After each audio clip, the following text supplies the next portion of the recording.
वर्णिवेशरमणीयदर्शनं मन्दहासरुचिराननाम्बजं पूजितं सुरनरोत्तमैर्मुदा धर्मनन्दनमहं विचिन्तये। मुखं करोति वाचालं पङ्गुं लङ्घयते गिरिं यत्कृपातमहं वन्दे परमानन्दमाधवम्। ॐ श्री स्वामिनारायणाय नमो नमः। ॐ श्री हरिकृष्णाय नमो नमः। ॐ श्री पूर्णपुरुषोत्तमाय नमो नमः। पूज्यपाद पुराणी स्वामी, पूज्य बाल स्वामी, सर्वे पूज्य संतो, सत्संगीओ, આજે આપણે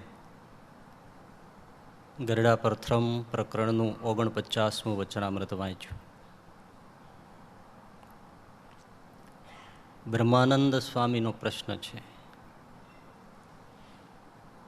કે હે મહારાજ, ભગવાનમાં વૃત્તિ રાખવી હોય તો સુધી જોરે કરીને રાખીએ તો રહે છે, અને જગતના પદાર્થ સન્મુખ તો એની મેળાએ વૃત્તિ રહે છે. એનું કારણ શું છે? પ્રશ્ન જ બહુ મહત્વનો છે, કારણ કે બધાનો અનુભવ છે. આ વસ્તુ જ બને છે.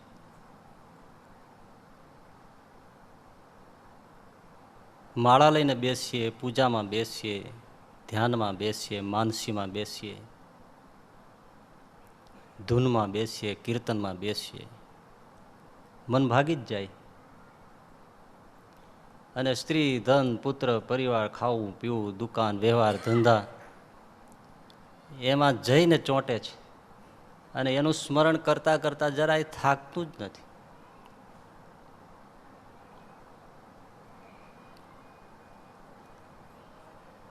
એના ઉત્તરમાં શ્રીજી મહારાજે એમ કહ્યું કે જે ભગવાનનો ભક્ત હોય એને તો ભગવાનમાં જ વૃત્તિ રહે, અને જો નથી રહેતી તો એ ભક્ત જ થયો નથી, મૂળમાંથી જ કાપી નાખ્યું.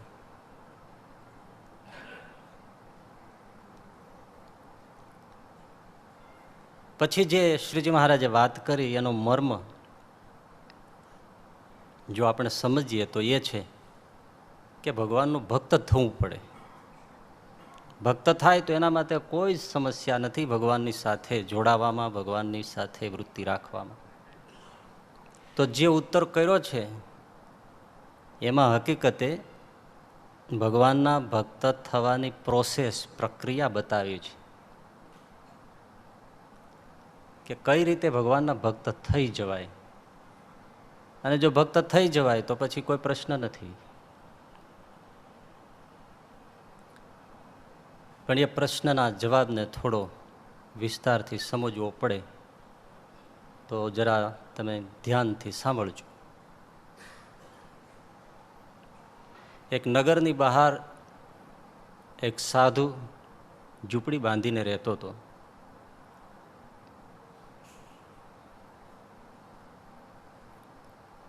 નગરમાંથી ભિક્ષા માગીને પોતે ભોજન કરી લેતો અને બાજુમાં વહેતી નદીમાં સ્નાનાદિ કરી અને પોતાનું જીવન ગુજારતો. કોઈ ભક્તો આવે તો એની સાથે થોડી વાતચીત કરતો. પરંતુ એના જીવનમાં એક ઘટના રોજ બનતી, સતત બનતી. કારણ કે એનું ઝૂંપડું જરા પહાડ ઉપર, પર્વત ઉપર, ઊંચાણ ઉપર હતું, તો ત્યાંથી એ પૂરા નગરનું દર્શન કરી શકતો. તો એ નગરમાં એક વેશ્યાનું વિશાળ ભવન હતું, રોશનીથી ઝળહળતું. દિન હોય કે રાત હોય એનું ભવન સ્પષ્ટ દેખાય. લોકોની આવન જાવન પણ જોઈ શકે. એટલે સાધુ સતત પેલી વેશ્યાના જીવનને ઘૃણા કરે કે આને જીવન કહેવાય? વ્યભિચાર કરવો, દુરાચાર કરવો, પાપાચાર કરવો, મનુષ્યનું શરીર શું આ ભોગ વિલાસ માટે જ મળ્યું છે? આવી પાપીણી, આવી દુષ્ટા શું કરે છે આ લોકો? પણ વારંવાર ત્યાં નજર જાય ને એના વિશે જ વિચાર્યા કરે. લોકો આવે તો સત્સંગમાં પણ આ વિશે થોડું તો આવે જ. આ એની રોજની પ્રક્રિયા હતી. બીજી બાજુ વૈશ્યાનું ભવન ઊંચું હતું, એની અટારીમાં જ્યારે જ્યારે બેસતી ત્યારે તેને ત્યાંથી સાધુનું ઝૂંપડું દેખાતું. સાધુ જ્યારે ભિક્ષા લેવા નીકળતો કે નદીમાં સ્નાન કરવા ઉતરતો ત્યારે વૈશ્યાને એમ થતું કે કેવું સરસ પવિત્ર જીવન છે.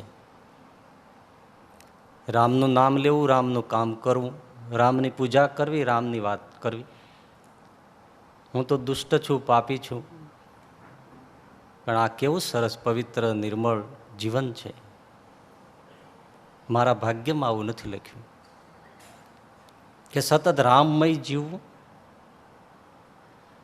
વૈશ્યા સતત આવું વિચારતી ને પેલો સાધુ છે એ પેલું વિચારતો.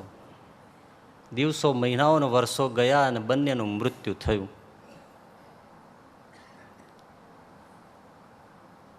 વૈશ્યાની સદગતિ થઈ અને સાધુની દુર્ગતિ થઈ.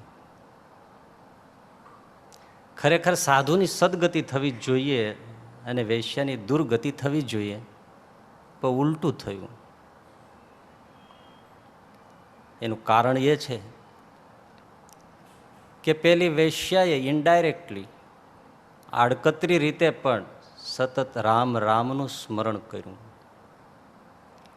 અને પેલા સાધુએ સતત આડકતરી રીતે કામનું, વ્યભિચારનું, સ્ત્રીનું, સંસારનું, ભોગનું, પાપનું સ્મરણ કર્યું.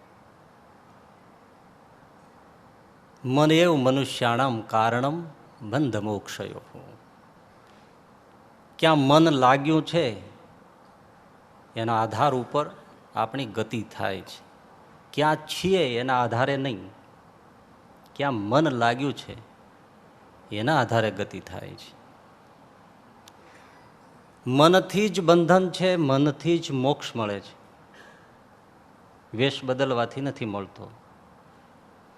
મનથી જ સુખ મળે છે, મનથી જ દુઃખ મળે છે, મનથી જ પ્રગતિ થાય છે, મનથી જ અધોગતિ થાય છે, મનથી જ જીવનમાં સફળતા મળે છે અને મનથી જ નિષ્ફળતા મળે છે.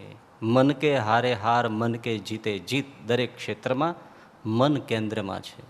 શરીરથી જીવીએ એના કરતાં બહુ જ મોટો ભાગ આપણે મનથી જીવીએ છીએ.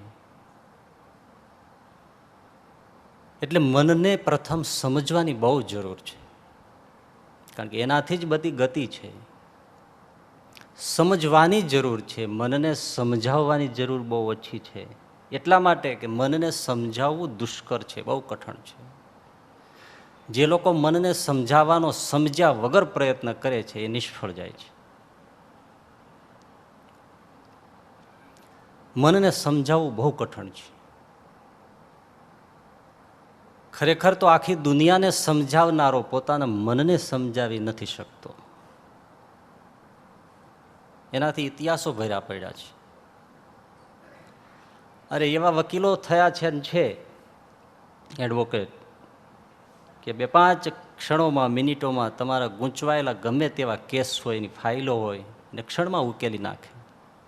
કોઈ ન સમજાવી શકતું હોય એવો અઘરો ગૂંચવાયેલો કેસ ધુરંધર જજને પળ ક્ષણોમાં ગળે ઉતારી દે છે વાત અને અસીલને જીતાડે છે. એવા ધુરંધર હોશિયાર વકીલો છે. પરંતુ એવો હોશિયાર વકીલ આજ દિન સુધી કોઈ દિવસ પોતાની પત્નીને સમજાવી નથી શક્યો.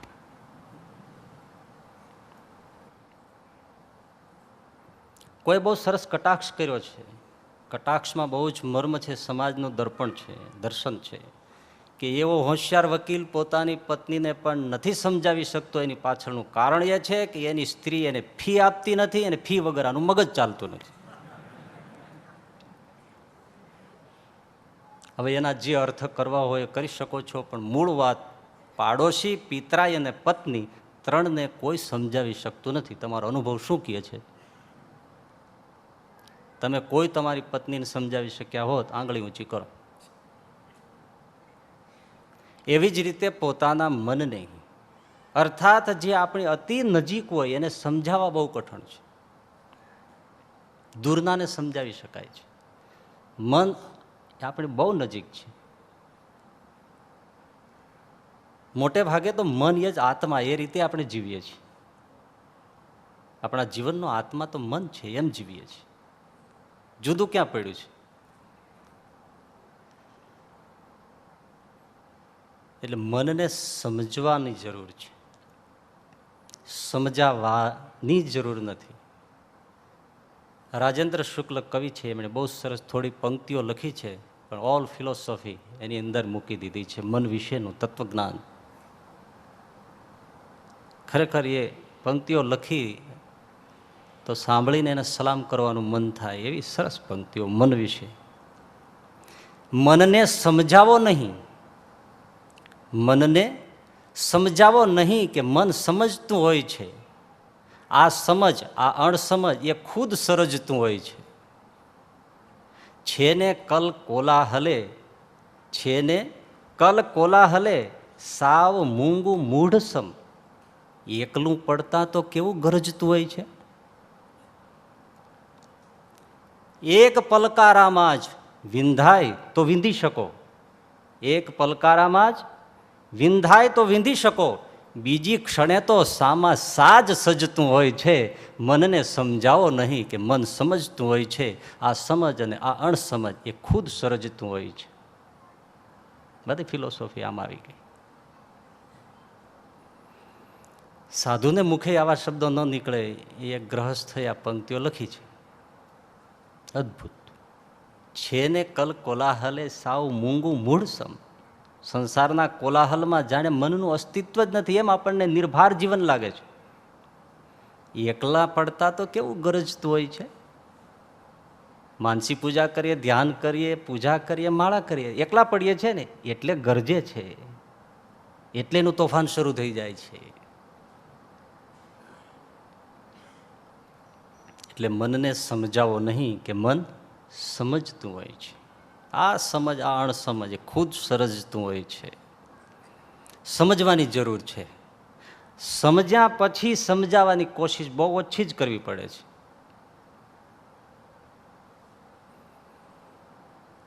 આપણે મન વિશે કેટલું સમજીએ છીએ? આટલા વર્ષના સત્સંગમાં આપણે મન વિશે કેટલું સમજીએ છીએ? બસ એટલું, મન બહુ ચંચળ છે. આથી વિશેષ મન વિશે કોઈ 2-5 શબ્દો જો કહી શકે તો સલામ.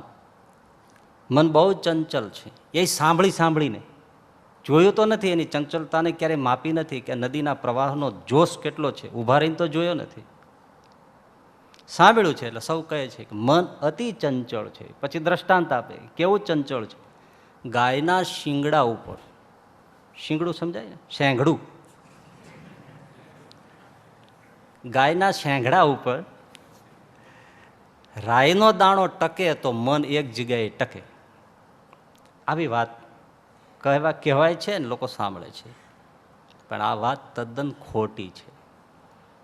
ગાયના શિંગડા ઉપર રાઈનો દાણો ટકે જ નહીં. ભેંસના શિંગડા ઉપર ટકે. ભેંસ તો ડોબું છે, ડોબાના શિંગડા એવા હોય એમાં તો પાણીની માટલી રહી જાય, અને એમાં આટા પાટાય હોય છે, એમાં રાઈના દાણા શું, ઘઉંના દાણા રહી જાય. ગાયનું શિંગડું, એના ઉપર રાઈનો દાણો ટકે જ નહીં. તો એનો અર્થ એ થયો કે મનનું સ્થિર થવું અશક્ય થઈ ગયું. અશક્ય નથી, દુષ્કર છે, મુશ્કેલ છે, પણ અશક્ય નથી. અને સાવ સાચી વાત તો એ છે કે મન સ્થિર પણ થાય છે, ચંચળ પણ થાય છે. આપણે તો ખાલી ચંચળતાના જ શબ્દો ગાઈએ છીએ. કોણે કહ્યું મન ખાલી ચંચળ છે? મનમાં સ્થિરતા પણ છે અને મનમાં ચંચળતા પણ છે. સ્વાભાવિક છે, આ એનું બંધારણ છે, એનું સ્ટ્રક્ચર છે. આ જો મન સ્થિર ન થાય તો તમે કથા સાંભળી જ ના શકો. ડિસ્ટ્રેક્ટ થઈ જાય તો તમને શું સમજાય? 1 મિનિટ માટે નીકળી જાઓ, જો આગળ પાછળનો કોઈ કોન્ટેક્સ્ટ રહે તો મને કહેજો. તો તમે અત્યારથી અહીંયા સુધી જ્યાં સુધી સાંભળ્યું છે તો મન સ્થિર થઈને સાંભળે જ છે ને. મન સ્થિર થાય છે. મન સ્થિર થતું ન હોય તો કોઈ વિદ્યાર્થી એક પણ દાખલો ગણી ન શકે, એનો જવાબ ન લાવી શકે. મન સ્થિર ન થતું હોય તો તમે કોઈ હિસાબ કિતાબ કરી ન શકો. મન સ્થિર ન થતું હોય તો નિશાનેબાજ કોઈ નિશાન પાડી ન શકે. મન સ્થિર ન થતું હોય તો નટ દોરડા ઉપર ચાલી ન શકે. કહો, સ્થિર થાય છે કે નહીં?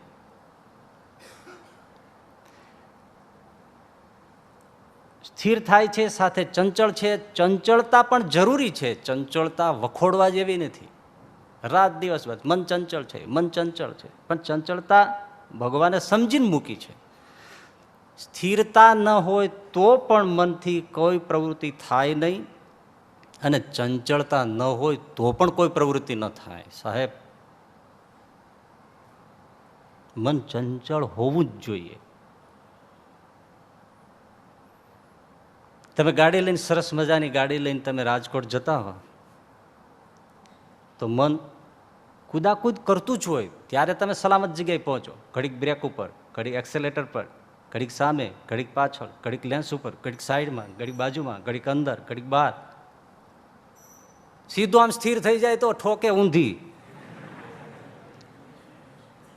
ચારે બાજુ આમ કુદાકૂદ થાય છે એટલે ચંચળ બનાવ્યું છે. સ્થિર થઈ જાય, ચૂલા ઉપર તપેલી મૂકીને એમાં તેલ નાખ્યું, વઘાર નાખ્યું, મન સ્થિર થઈ ગયું, લ્યો કરો શાક. એ તરત રીંગણા ઉપર કૂદે, હળદર ઉપર કૂદે, મરચા ઉપર કૂદે, તાવીથા ઉપર કૂદે, સાણસી ઉપર કૂદે, પાણી ઉપર તપે, રોટલી ઉપર કૂદે. એ કૂદાકૂદ કરીને બધું ભેળું કરે છે. ચંચળતા વખોડવા જેવી નથી.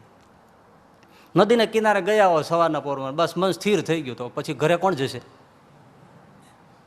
એ ત્યાંથી તરત કૂદે છે, તરત બીજા ઉપર જાય છે, ઘર ઉપર જાય છે, દુકાન ઉપર જાય છે, વ્યવહાર ઉપર જાય છે. બોલો, ચંચળતા જરૂરી છે કે નહીં? એટલે સ્થિરતા પણ જરૂરી છે અને ચંચળતા પણ જરૂરી છે. જરૂરી એટલું જ છે કે જ્યારે આપણે ચાહીએ અને જ્યાં ચાહીએ ત્યાં આપણે જો મનને સ્થિર કરી શકતા હોઈએ તો આપણે જીવનનું મેદાન જીતી ગયા. જ્યારે ચાહીએ અને જ્યાં ચાહીએ ત્યાં જો આપણે સ્થિર કરી શકતા હોય એવો જો કંટ્રોલ કાબુ હોય તો જીવનની બાજી જીતી ગયા.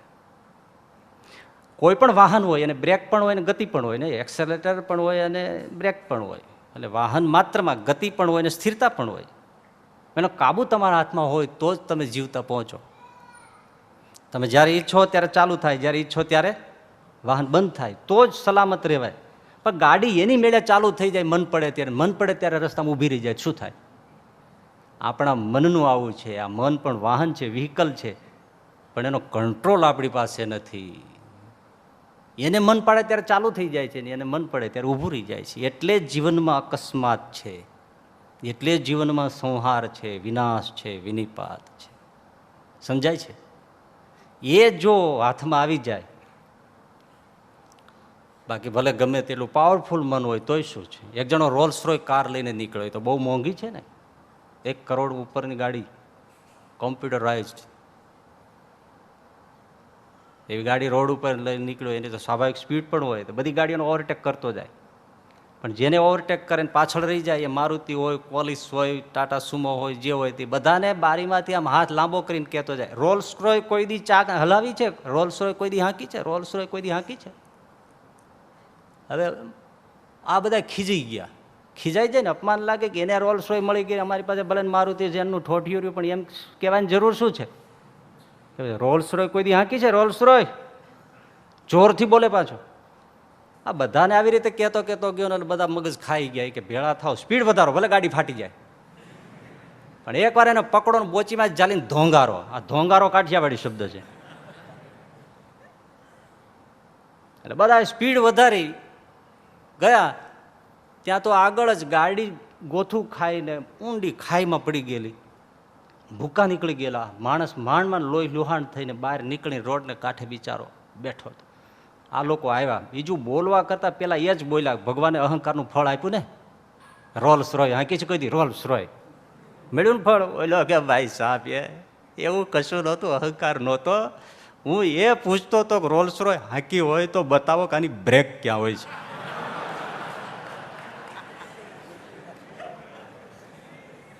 આ બ્રેક જડતી નહોતી ને એમાં ગોથું ખાઈ ગયો ભલા માણસ. એ બ્રેક જડી જાય, મનની બ્રેક, કે મન ક્યાં અડવાથી ઊભું રહી જાય છે, કયા એના સેન્સિટિવ પોઈન્ટ્સ છે કે જેને કાબૂમાં લેવાથી મન સ્થિર થઈ જાય છે. તો રોલ્સ રોયસ જેવું મન પણ ઘણું કામ આપે. તો થોડા એના પોઈન્ટ્સ છે કે જ્યાં મન સ્થિર થઈ જાય છે. પહેલી બાબત, મનને જ્યાં રસ આવે ને ત્યાં મન ખીલો થઈ જાય છે. ભ્રમરો ચંચળ છે, ભ્રમરો ચંચળ છે, પણ જે ફૂલમાં, જે પુષ્પમાં રસ હોય ત્યાં સ્થિર થઈ જાય છે. પછી ગમે એટલો ઝંઝાવાત થાય ને ફૂલ આમથી તેમ ફેંકાય તો પણ એ મન, એ પેલો ભ્રમરો એમાંથી છૂટવાનું ઈચ્છતો નથી, સ્થિર થઈ જાય છે. કારણ કે એમાં રસ છે, પોતાને પણ રસ આવે છે. તમારું નાનું બાળક હોય, કેટલી ધમાલ કરતું હોય, પણ ટીવી ઓન કરીને, ચાલુ કરીને કેવું સ્થિર થઈ જાય છે? કેમ? શું થયું? શું થયું? એને રસ આવ્યો ને. ધમાલ કરતું તો આખું ઘર ઊંચું લેતું, તો આખી સોસાયટી ઊંચું લેતું, તો આખું ગામ ઊંચું લેતું હતું, પણ ટીવી ઓન કરી આપો એટલે હલતું જ નથી, ઊંડા ગોઠણ નાખીને બેસી જાય છે. રસાનુભૂતિ મનને જ્યાં થાય છે ત્યાં મન સ્થિર થઈ જાય છે. એક. બીજું, સુખાનુભૂતિ જ્યાં થાય છે ત્યાં મન સ્થિર થઈ જાય છે, સુખનો અનુભવ. અને જીવ પ્રાણી માત્ર, કીટ પતંગથી લઈને મનુષ્ય સુધી બધા જ જીવો, બધા જ પ્રાણીઓ સુખને ઈચ્છે છે, કોઈ દુઃખને ઈચ્છતું નથી. એટલે જીવ પ્રાણી માત્રને જ્યાં સુખની અનુભૂતિ થાય ત્યાં રોકાઈ જાય છે. નાનો કીડો પણ છાંયો ગોતે છે ઉનાળામાં, સુખની અનુભૂતિ થાય. જ્યાં એને સુખ દેખાય છે મન સ્થિર થઈ જાય છે. ગુરુને ગઢપણે ચેલો મળ્યો, રાજી થયા. ચેલાને પછી કહ્યું, બેટા ગામમાં જઈને સીધું સામગ્રી ખરીદી આવો, શાક, પાંદડું, મસાલા બધું લઈ આવો. તો ચેલો કે પણ ગુરુજી હવે હું હાવ અજાણ્યો, તમારી અવસ્થા થઈ, હું શાક લેવા જાઉં, કોઈ ગરડું શાક આવી જાય અથવા બીજું શાક આવી જાય, તમને ફાવે નહીં, તમારી તબિયત બગડી જાય, તમે માંદા પડી જાઓ, દુઃખી તમે થઈ જાઓ, એટલે મને નહીં ફાવે. સારું બેસ. ગુરુજી લાકડીને ટેકો લઈને સીધું સામગ્રી લઈ આવ્યા, લાવીને મૂકીને ચેલાને કહ્યું કે લેવે રસોઈ બનાવી નાખ, હવે તમારી અવસ્થા થઈ, મને રસોઈ પૂરી ફાવે નહીં, વળી બનાવી નાખું અને રોટલી કડક થઈ જાય, શાક ખારું થઈ જાય, કાં તીખું થઈ જાય તો તમને ડાયરિયા થઈ જાય, ઝાડા થઈ જાય, ઉલટી થઈ જાય, માંદા પડી જાઓ તો વળી મારે ઉપાધિ. ઉપાધિને બાકી શું રાખ્યું તે? ગુરુજી બિચારા લાગી પડ્યા કછોટો વાળીને, એને રસોઈ બનાવી. રસોઈ તૈયાર થઈ એટલે ચેલાને કહ્યું કે લે બેટા હવે ઠાકોરજીને થાળ ધરાવી દે, ભોગ ધરાવી દે, નૈવેદ્ય ધરાવી દે. અરે ગુરુજી હું ઠાકોરજીને ધરાવું, કંઈ અઠા ચોકાનું ભાન ન રહીએ, કંઈ અડી જવાય, કંઈ ન અડી જવાય, કંઈ બાકી રહી જાય, થૂક ઉડી જાય, ઠાકોરજીનો અપરાધ થાય, ઠાકોરજી કોપાયમાન થાય તો મારું ધનોત પનોત નીકળી જાય, અરે તમારું નીકળી જાય. ગુરુએ બિચારે થાળ ધરાવ્યો. થાળ ધરાવીને પછી ચેલાને કીધું કે લે હવે હાલ જમવા. એટલે ચેલો કે હાલો લ્યો, વળી તમને એમ થાય કે બધા કામમાં ના પાડે છે.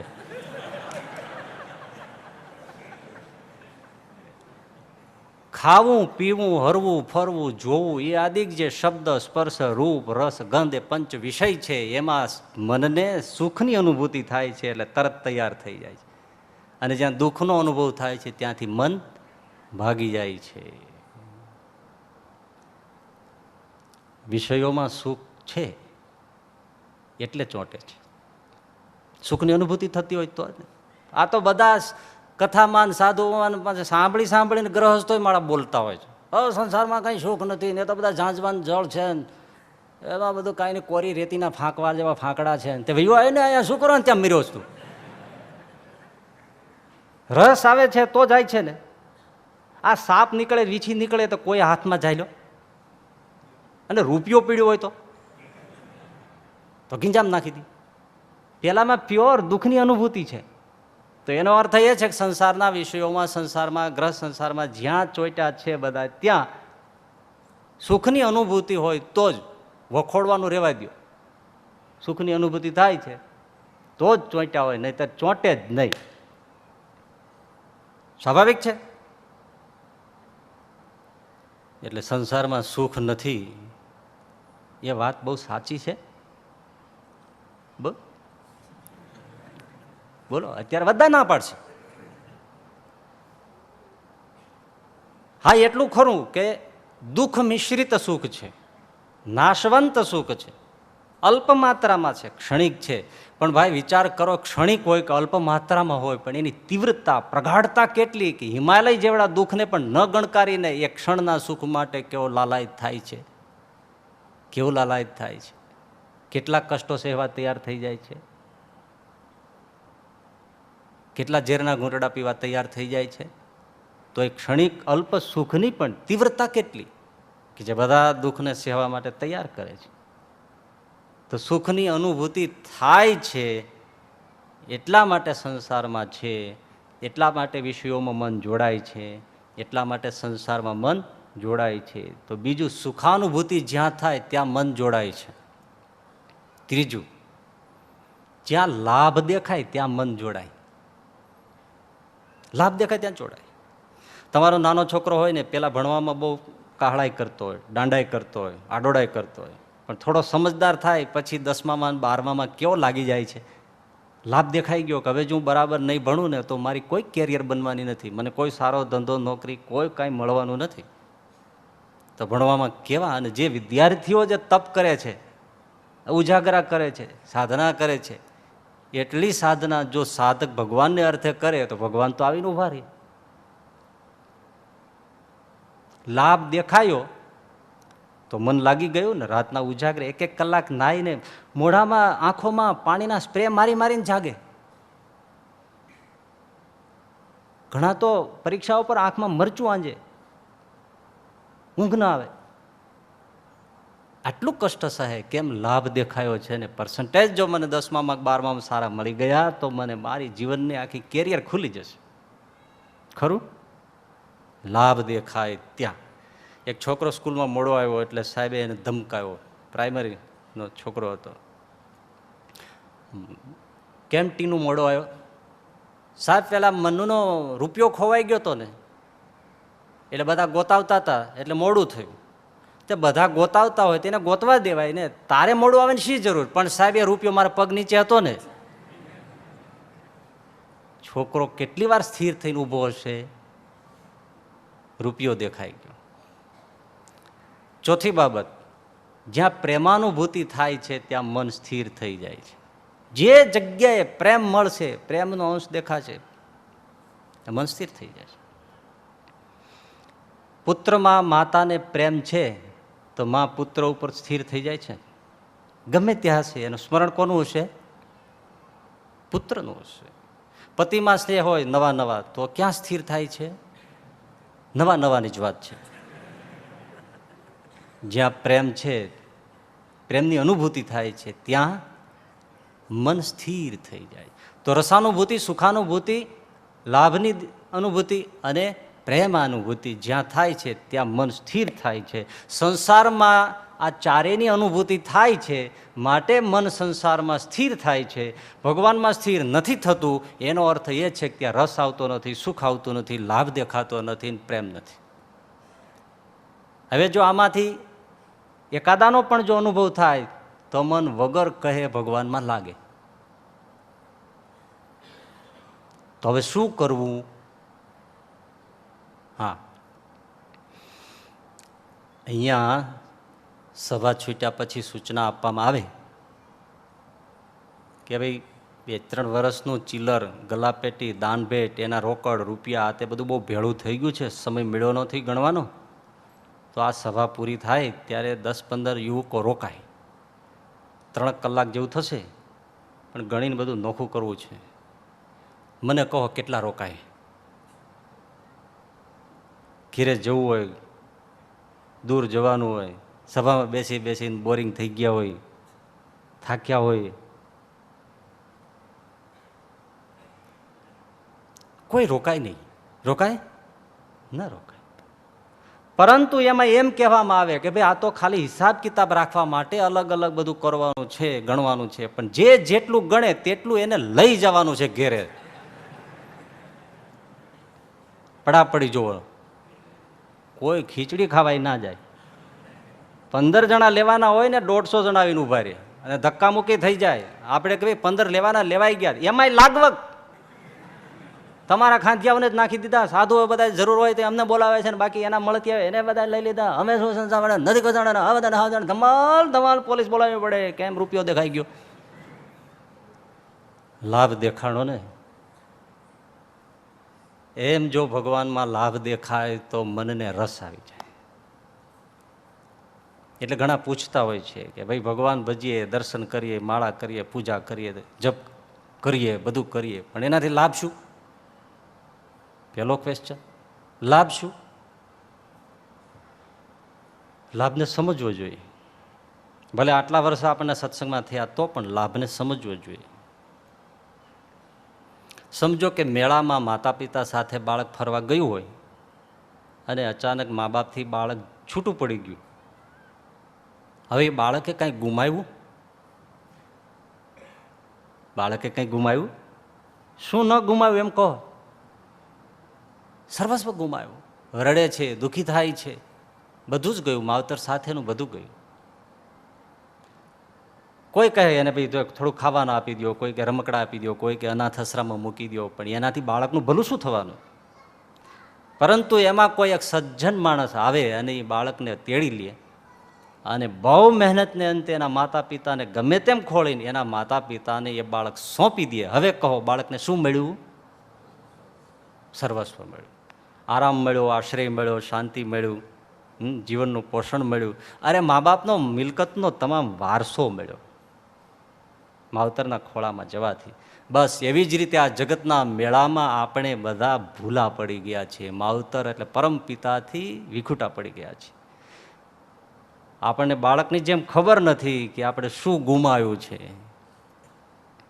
રડવું આવતું નથી. બાળકને તો ખબર છે કે મેં મારા માવતરને ખોયા છે. પરંતુ કોઈ દયાળુ સંતો આવીને સમજાવીને, ફોસલાવીને, આંગળી પકડીને, ગમે તેમ કરીને ભગવાનના ખોળામાં, આશ્રયમાં મૂકી દે છે. હવે બોલો કે એ જીવને શું મળે? ભગવાનના આશ્રયથી, ભગવાનની સમીપ જવાથી શું મળે એ અર્જુનને પૂછો. ભગવાનના આશ્રયથી શું મળે એ દ્રૌપદીને પૂછો. ભગવાનના આશ્રયથી શું મળે એ નરસિંહ મહેતાને પૂછો. ભગવાનના આશ્રયથી શું મળે એ ધ્રુવને પૂછો.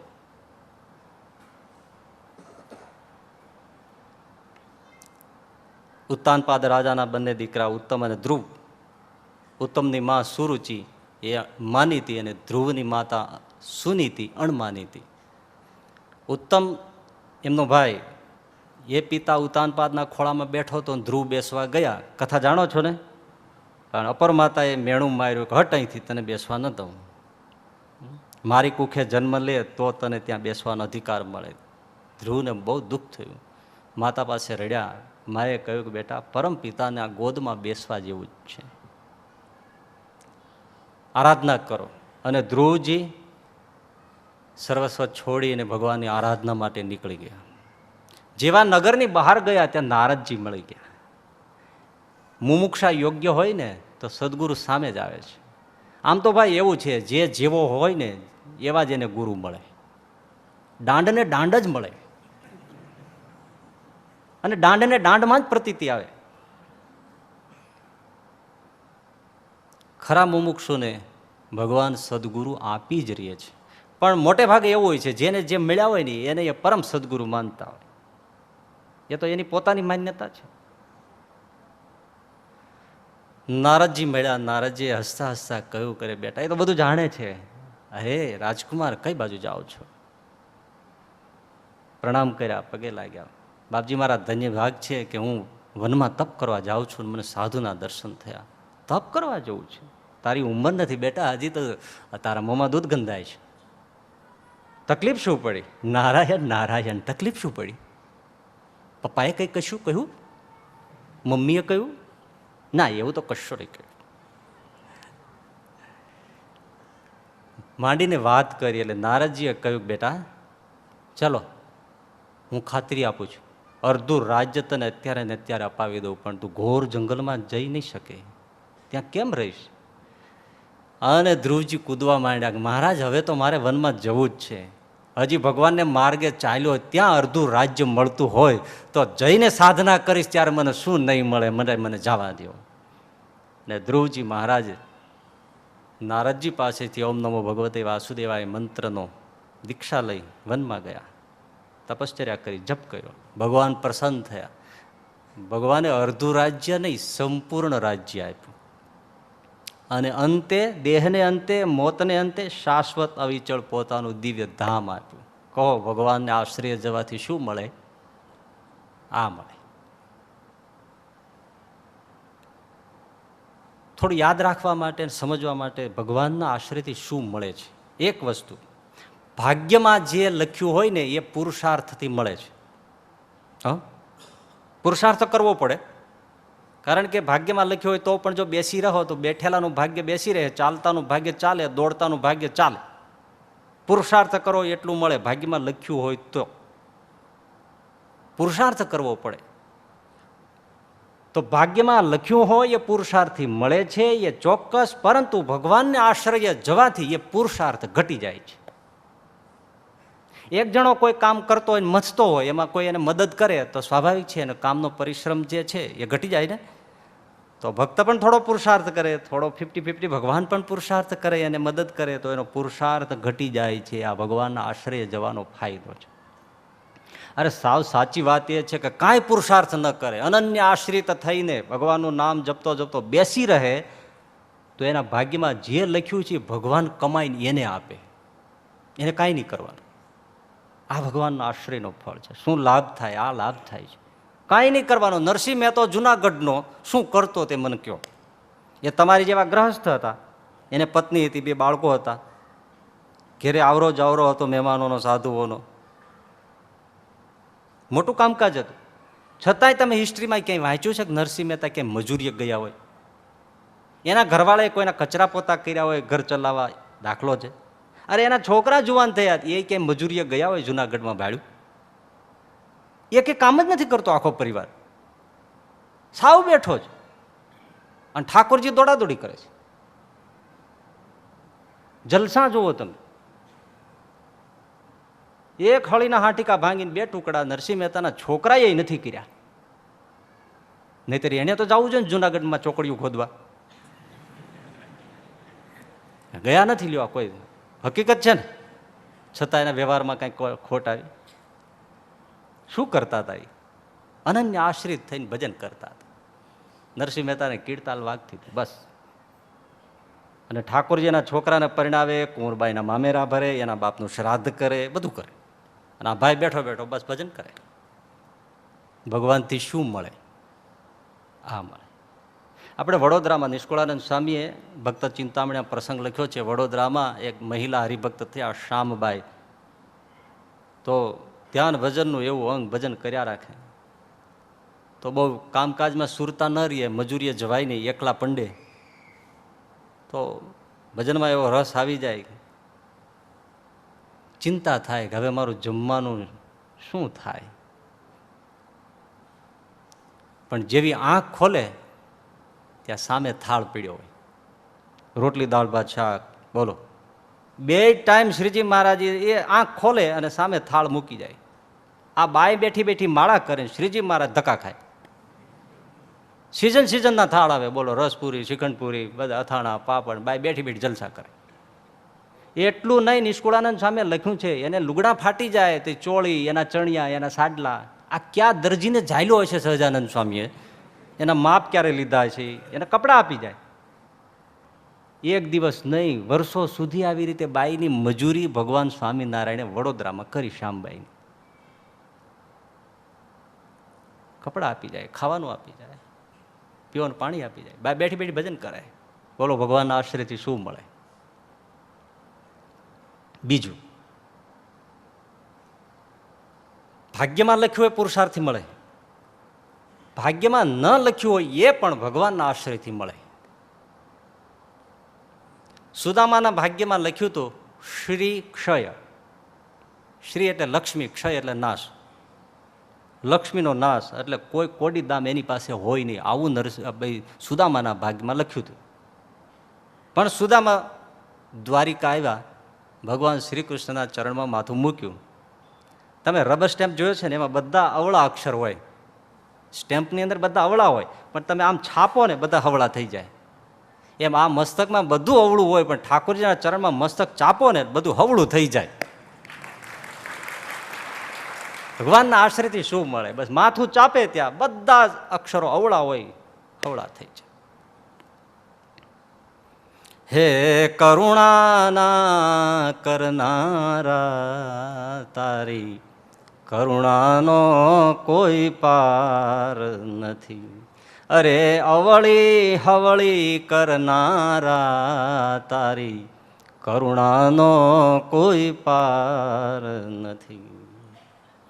જુનાગઢના બાઉદીન, આજે પણ બાઉદીન કોલેજ ઊભી છે, મુસલમાન પરિવાર, યુવાન છોકરો, એક એની બેન, માં, ગરીબ પરિવાર, લાકડા વીણી વીણી ગુજારો કરે. પણ એ ગુણાતીતાનંદ સ્વામી નારાયણ દરેથી રામાનુજાનંદ સ્વામી વગેરે આવતા હતા, અને એમાં રામાનુજાનંદ સ્વામી એને ઠંડી ચડી ગયેલી શિયાળાની, સ્વામી ચિંતા કરે કે આ સાધુને જો તપાવીએ ને તો બેઠા થઈ જાય. પણ ત્યાં કંઈ હતું નહીં. અને આજના સાધુ બીડી ન પીતા હોય તોય એના રૂમાલમાંથી લાઇટર નીકળે, બધું નીકળે. એમાં આ બાઉદીન અને એની માં લાકડાનો ભારો બાંધીને જંગલમાંથી આવે.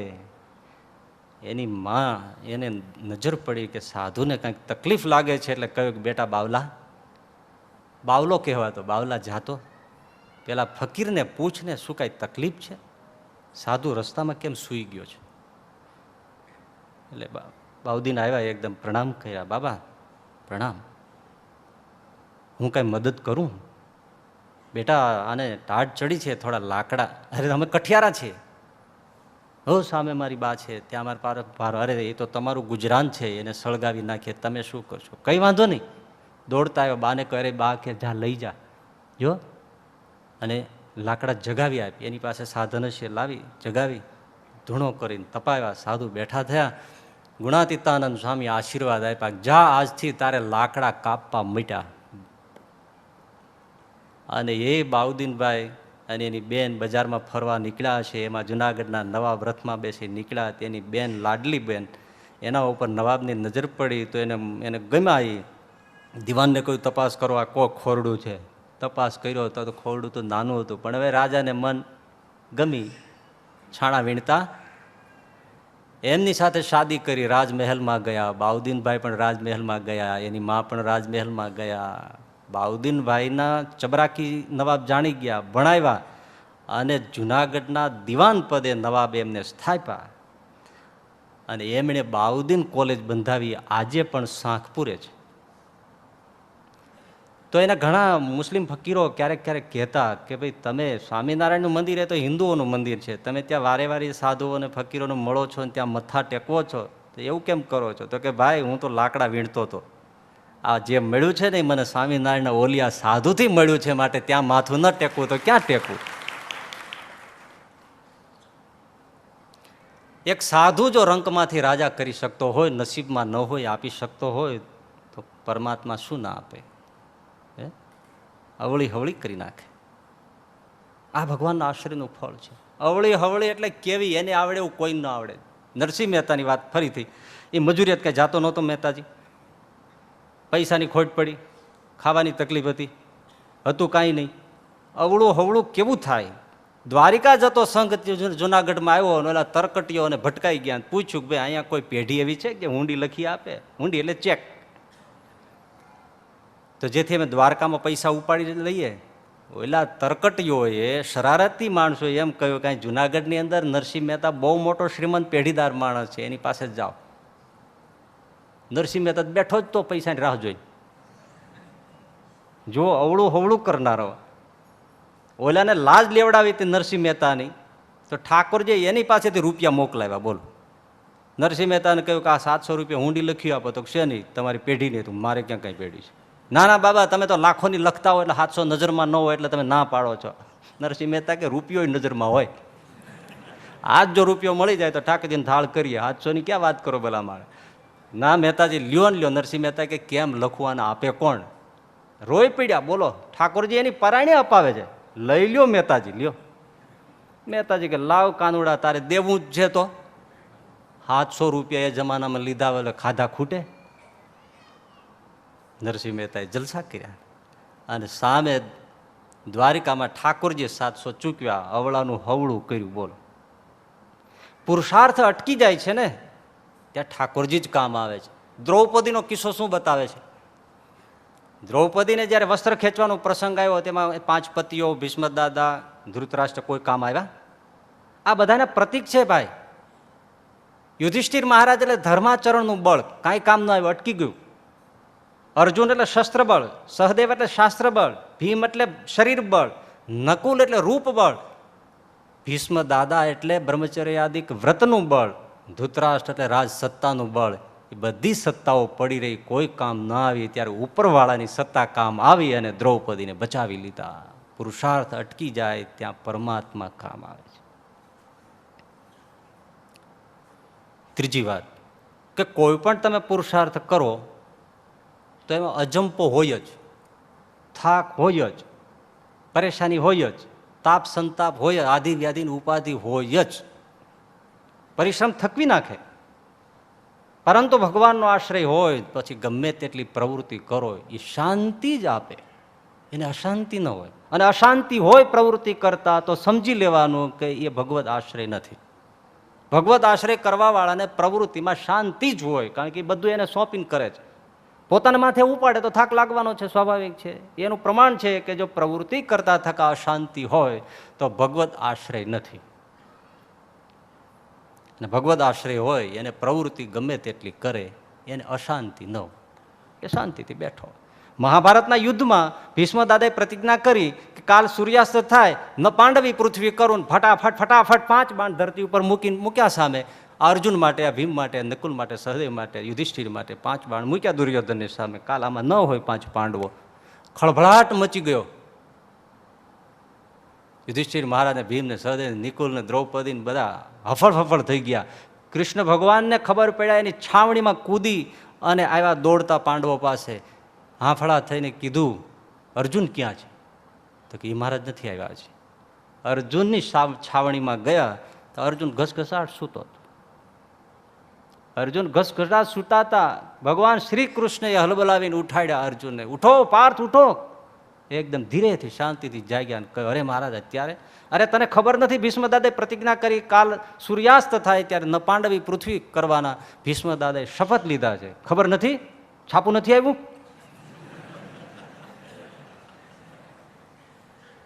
હા મહારાજ મને ખબર છે કે પ્રતિજ્ઞા કરી છે. તો તને ઊંઘ કેમ આવે છે? તમે જાગો છો એટલે. તમે જાગો છો એટલે હું નિરાંતે સૂતો છું. ગમે તેટલી પ્રવૃત્તિ હોય પણ આશ્રયવાળાને પરમ શાંતિ હોય. વડોદરાના રામચંદ્ર વૈદ સૂતા છે, એના ઘરના પણ સૂઈ ગયા છે. રાત ભાંગી ગઈ છે, પણ એના રસોડાને બધા કમ્બાઈન્ડ હોય ને જૂના જમાનાના, પેલા છાજ ને પેલી નળિયા ખપાટિયા લાકડાના મકાન હોય. રસોડામાં બળતણ રાખી મૂક્યું હોય, એ બધું ધીમે ધીમે સળગ્યું. હવે એ લાગે એટલે પવનથી લાગે તો બધું સળગે. અને આ સળગે ને એટલે એ ગામડાના મકાનનું એવું છે, સળગતું ઉપર પડે આપણી માથે, પછી તમને નીકળવા ન દે. રામચંદ્ર વૈદ એમના ઘરના અને બધા નોકર ચાકર આરામથી સૂતા છે, પણ ભગવાન સ્વામિનારાયણને ઊંઘ ન આવી, જાગી ગયા. ભગવાનના આશ્રયથી શું મળે? દોડતા શ્રીજી મહારાજ આવ્યા છે, નોકરડાની જગાડી. તો પણ નોકર તો નોકર પડખું ફરીને સૂઈ ગઈ. અમૃતબાઈને જગાડ્યા, જાગો. અરે મહારાજ તમે અડધી રાતે? અરે તારા ઘરમાં આગ લાગી છે, જાગે નહીં તો શું કરે? તમે નગરોળની જેમ સૂતા છો. મહારાજ એકદમ અદ્રશ્ય થઈ ગયા. રામચંદ્ર વૈદને જગાડ્યા, જાગો જાગો, મહારાજે કહ્યું છે આગ લાગી છે. ક્યાં લાગી છે? બંને ખોળવા માંડ્યા તો રસોડામાં આગ લાગી હતી. પાણી લાવીને એકદમ ઠારી નાખ્યું. પ્રાર્થના કરી મહારાજને, કરે અમારો કાળ આવ્યો તો મહારાજ, પણ તમે અમને બચાવી લીધા. ભક્ત સૂઈ જાય અને ભગવાન જાગે. ચોથો ફાયદો આશ્રયનો કે આ લોકમાં જોઈએ એ બધું જ આપે. યોગક્ષેમ વહામ્યહમ, અને અંતે પોતે પોતાનું ધામ આપે. એવો સ્વતંત્ર થાય, જન્મ મરણના ફેરા તો ટળી જાય, પણ એને જ્યારે ઈચ્છા થાય ત્યારે પૃથ્વી ઉપર અવતરે. બધે લટાર મારી જાય, પુરુષોત્તમનું જ્ઞાન આપતો જાય, અંતે પાછો વયો જાય. આવી સ્વતંત્રતા જેને ભગવદ આશ્રયથી મળે એ લાભ કેવો! બાકી એ મૂર્તિનું ને એ સ્વરૂપનું જે સુખ છે એને તો અક્ષર મુક્તો પણ વર્ણવી શકતા નથી. એની વાત તો અહીંયા કહેવાય નહીં. તો ભગવાનના આશ્રયથી શું નથી મળતું? પણ એ લાભ જેટલો સમજાય એટલો રસ આવે. લ્યો, ભગવાનમાં રસ નથી આવતો ને, તો લાભ સમજાય તો ઓટોમેટિક રસ આવે. રૂપિયાનો જે દિવસે લાભ સમજાયો છે તે દિવસથી બાળકને એમાં રસ છે, નહીતર એને ખાવામાં રસ હતો, હવે એને રૂપિયામાં રસ છે. એમ ભગવાનમાં જે લાભ છે એ જેટલો સમજાય, જોજો, જેટલો સમજાય એટલો રસ આવે, જેટલો લાભ સમજાય એટલો રસ આવે. હજી ઓછો રસ આવતો હોય તો સમજવાનો ભગવાનનો જોઈએ એવો મહિમા સમજાયો નથી, એનાથી શું થાય એ સમજાયું નથી, એટલે રસ નથી આવતો. ગુણાતીતાનંદ સ્વામી કે કોઈ રૂપિયા ગણતા ગણતા હુઈ ગયા દાખલા છે? તમે જોયે ને, દ્રષ્ટાંત આપ્યું કે આ દુનિયામાં કોઈ રૂપિયા ગણતા ગણતા હુઈ ગયો હોય એવો દાખલો કયો. અરે સુઈ ગયો હોય ને બાજુમાં રૂપિયો ખખડાવો તો જાગી જાય. અને તમે જોજો, હારામાં હારા હરિભગત કેવા હતા હોય ને, મંદિરના થાંભલા સામે બેસીને આમ નરનારાયણ દેવની આગળ માળા કરતા હોય, ગમે એવો ખખડાટ થાય, વાસણ ખકડે, તપેલા ખકડે, બેલ ખકડે, ઘંટ ખકડે, ઝાલર ખકડે, શંખ ખકડે, પૂજારી ખકડે, બધું ખકડે, પણ એની આંખ ન ઉઘડે. પણ એની આંખ ઉઘાડવી હોય તો તમે જોજો, ભલભલાની આંખ ઉઘડે. તમે દંડવત કરતા જાઓ ને થોડું ચીલર પડે, ખણાણા અવાજ થાય, આમ જોશ, કરી જોજો, અખતરો કરી જોજો.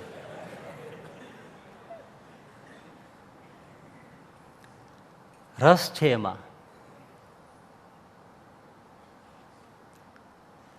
ઘણી વાર તો હરિભગતને ધ્યાન ન હોય ને પૈસા પડી જાય તો સાધુ કે એ તમારા પડી ગયા.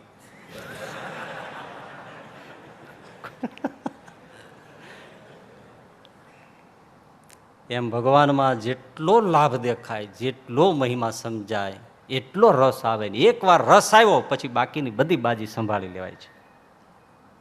તો દિન પ્રતિદિન એ લાભ અને મહિમા સમજાય એના માટે શું કરવું?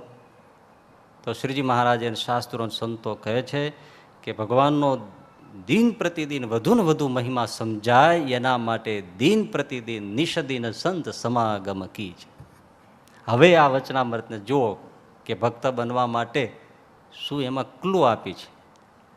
શ્રીજી મહારાજને પૂછ્યું કે ભાઈ ભગવાનમાં મન જોરાઈ રહે છે, સંસારના જગતમાં તો સ્વાભાવિક રહે છે, તેનું કારણ શું છે? મહારાજ કે ભક્ત થયો નથી, પરંતુ સત્સંગમાં આવતા આવતા, સંતની વાર્તા સાંભળતા સાંભળતા એ ધીરે ધીરે ભગવાનનો ભક્ત થશે. સંતની વાર્તાથી શું મળે છે? મહિમા બતાવે છે, લાભ બતાવે છે કે ભાઈ ભગવાનથી આ ફાયદો છે, એટલે ધીમે ધીમે રસ જાગે છે. તમે રોજ ઠાકોરજીના દર્શન કરીને પછી સ્કૂલે જશો ને તો તમે પાસ થઈ જશો, એકે વિદ્યાર્થી ચૂકે. અને પરીક્ષા ઉપર જોવો ને, સાધુઓના પગ ઘસી ઘસીને ચાટી જાય છે. એટલે ઘણાને પૂછીએ કે ભાઈ આમ કેમ? અરે કે બાપજી પગે લાગીને જાય ને એટલે કમસે કમ કોપી કરવા તો મળે.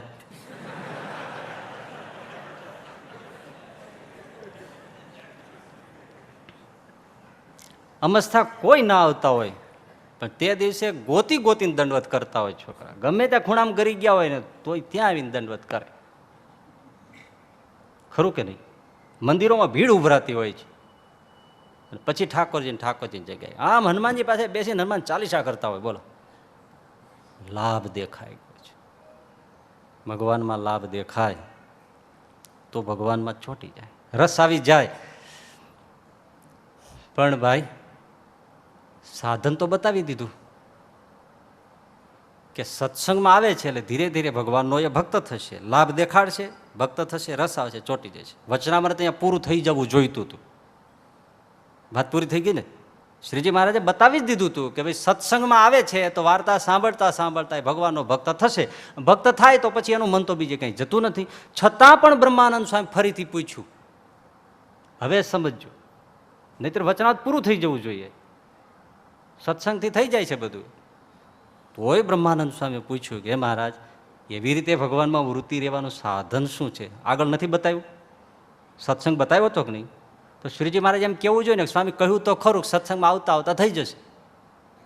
એણે એમ પણ ન કહ્યું, પાછું બતાવ્યું ખરું. કે સ્વામી એનું સાધન તો અંતરદ્રષ્ટિ છે. જો એકવાર સત્સંગ કયો, બીજી વાર અંતરદ્રષ્ટિ કહી. અંતરદ્રષ્ટિ શું? કે બહાર અથવા હૃદયમાં ભગવાનની મૂર્તિ સામે જોઈ રહેવું, એનું નામ અંતરદ્રષ્ટિ છે. આનાથી થશે. હવે બે જુદા પડી ગયા. ઘડીક સત્સંગ કહ્યો, ઘડીક અંતરદ્રષ્ટિ ના. થોડું હવે જ એમાં સમજવાનું છે. અહીંથી જ શરૂ થાય છે. ખાસ સમજવાનું અહીંથી જ શરૂ થાય છે. સત્સંગ છે એ આપણને સમજ આપશે. એક જણો ગુરુની પાસે બાણ વિદ્યા શીખવા ગયો. જૂના જમાનાની વાત. આજે રાઇફલ ફાયરિંગ સમજો ને, તો બાણ વિદ્યા શીખવા ગયો. એટલે ગુરુજીએ કહ્યું, ચલો સમય થયો છે, શુભ મુહૂર્ત છે. જો આવી રીતે ધનુષ્યને પકડવાનું, આવી રીતે પણછને પકડવાની, આવી રીતે તીરને મૂકવાનું, આવી રીતે મનને સિંગલ માઇન્ડેડ કરીને, સિંગલ સાઇટેડ થઈને આવી રીતે એક આંખથી જોતા હોય એવી રીતે બંને આંખથી આમ એક કરીને જુઓ. છાતી સરસું રાખો. 1 સેકન્ડ માટે શ્વાસ પણ રોકી દો અને તીરની પણ છોડો, એ દરમિયાન હલે નહીં. એટલી સાવધાની રાખો, નિશાન પડી જશે. પણ જો બેટા, હું બતાવી શકું, કરવું તો તારે પડશે. બસ આમાં રહસ્ય છે. સાધુ બતાવી દઈએ, કરવું કોને પડે ભાઈ? અને જીવનમાં હર ક્ષેત્રમાં તમે જો થિયોરેટિકલ જ્ઞાન અને પ્રેક્ટિકલ જ્ઞાન, બે પ્રકારના નોલેજ, એ બે ભેળા થાય ત્યારે કાર્યની સિદ્ધિ થાય. થિયરી બતાવી દઈએ એટલાથી કંઈ કાર્ય ન થાય. પ્રેક્ટિસ પણ થવી જોઈએ, અભ્યાસમાં પણ આવવું જોઈએ. બંને જ્ઞાન ભેળા થાય ત્યારે કાર્યની સિદ્ધિ થાય છે. માટે સત્સંગ કરે પણ પાછો અંતરદ્રષ્ટિ એટલે શું? અભ્યાસ. ભગવાનની મૂર્તિમાં વૃત્તિ રાખવાનો અભ્યાસ કરે. સત્સંગ અને અભ્યાસ બે ભેળા થાય ત્યારે એ ભક્ત થશે. આપણે શું થાય છે? સત્સંગ થાય છે, અભ્યાસ નથી થતો. કહો હા. થિયોરિટિકલ જ્ઞાન બધા, નોલેજ બધાની પાવરફુલ છે. ઘણા હરિભક્તોને તો એટલું છે કે અમારા કરતાં વધારે આ માટે માઇક્રોફોન આપો ને તો 3 કલાક આપણને ગાંડા કરી નાખે. કારણ એવું બોલે, સાંભળી ન કહે એવું. એમાં વાંધો નથી, પણ અભ્યાસ નથી. જેને જેટલો અભ્યાસ એટલે જે સાંભળ્યું છે એને પ્રેક્ટિસમાં મૂકવાનું.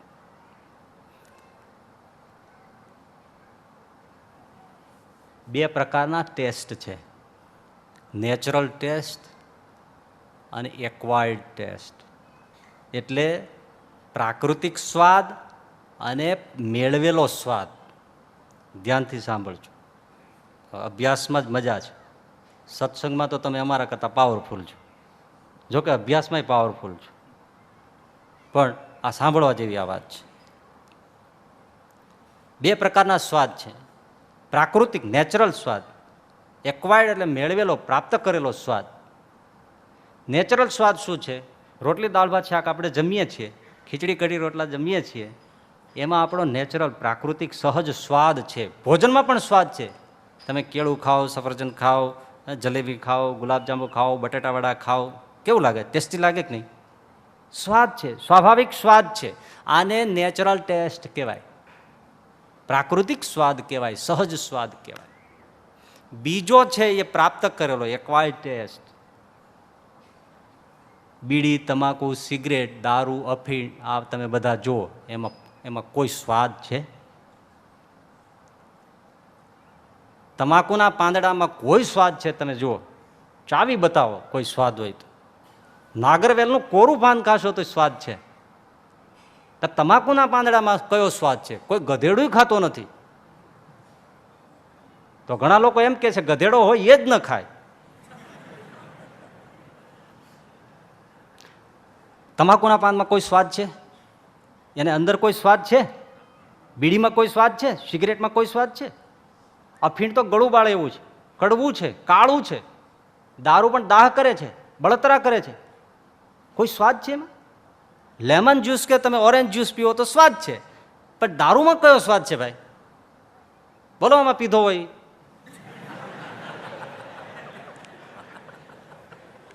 કોઈ સ્વાદ છે? એની ગંધમાં પણ કોઈ સ્વાદ છે? તમે પરફ્યુમ ખોલો તો એમ થાય કે એમાં સુગંધ છે, ઓરેન્જનો જ્યુસ ખોલો તો એમાં સુગંધ છે.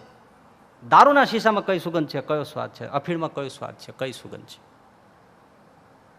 તમાકુનું પાંદડું ચોળી, તમાકુ આ બધા લક્ષ્મી બ્રાન્ડ બધા હાથે ચોળીને કરે છે, એ હોઠે ચડાવીને બમ્પ જેવું કરીને બેઠા હોય.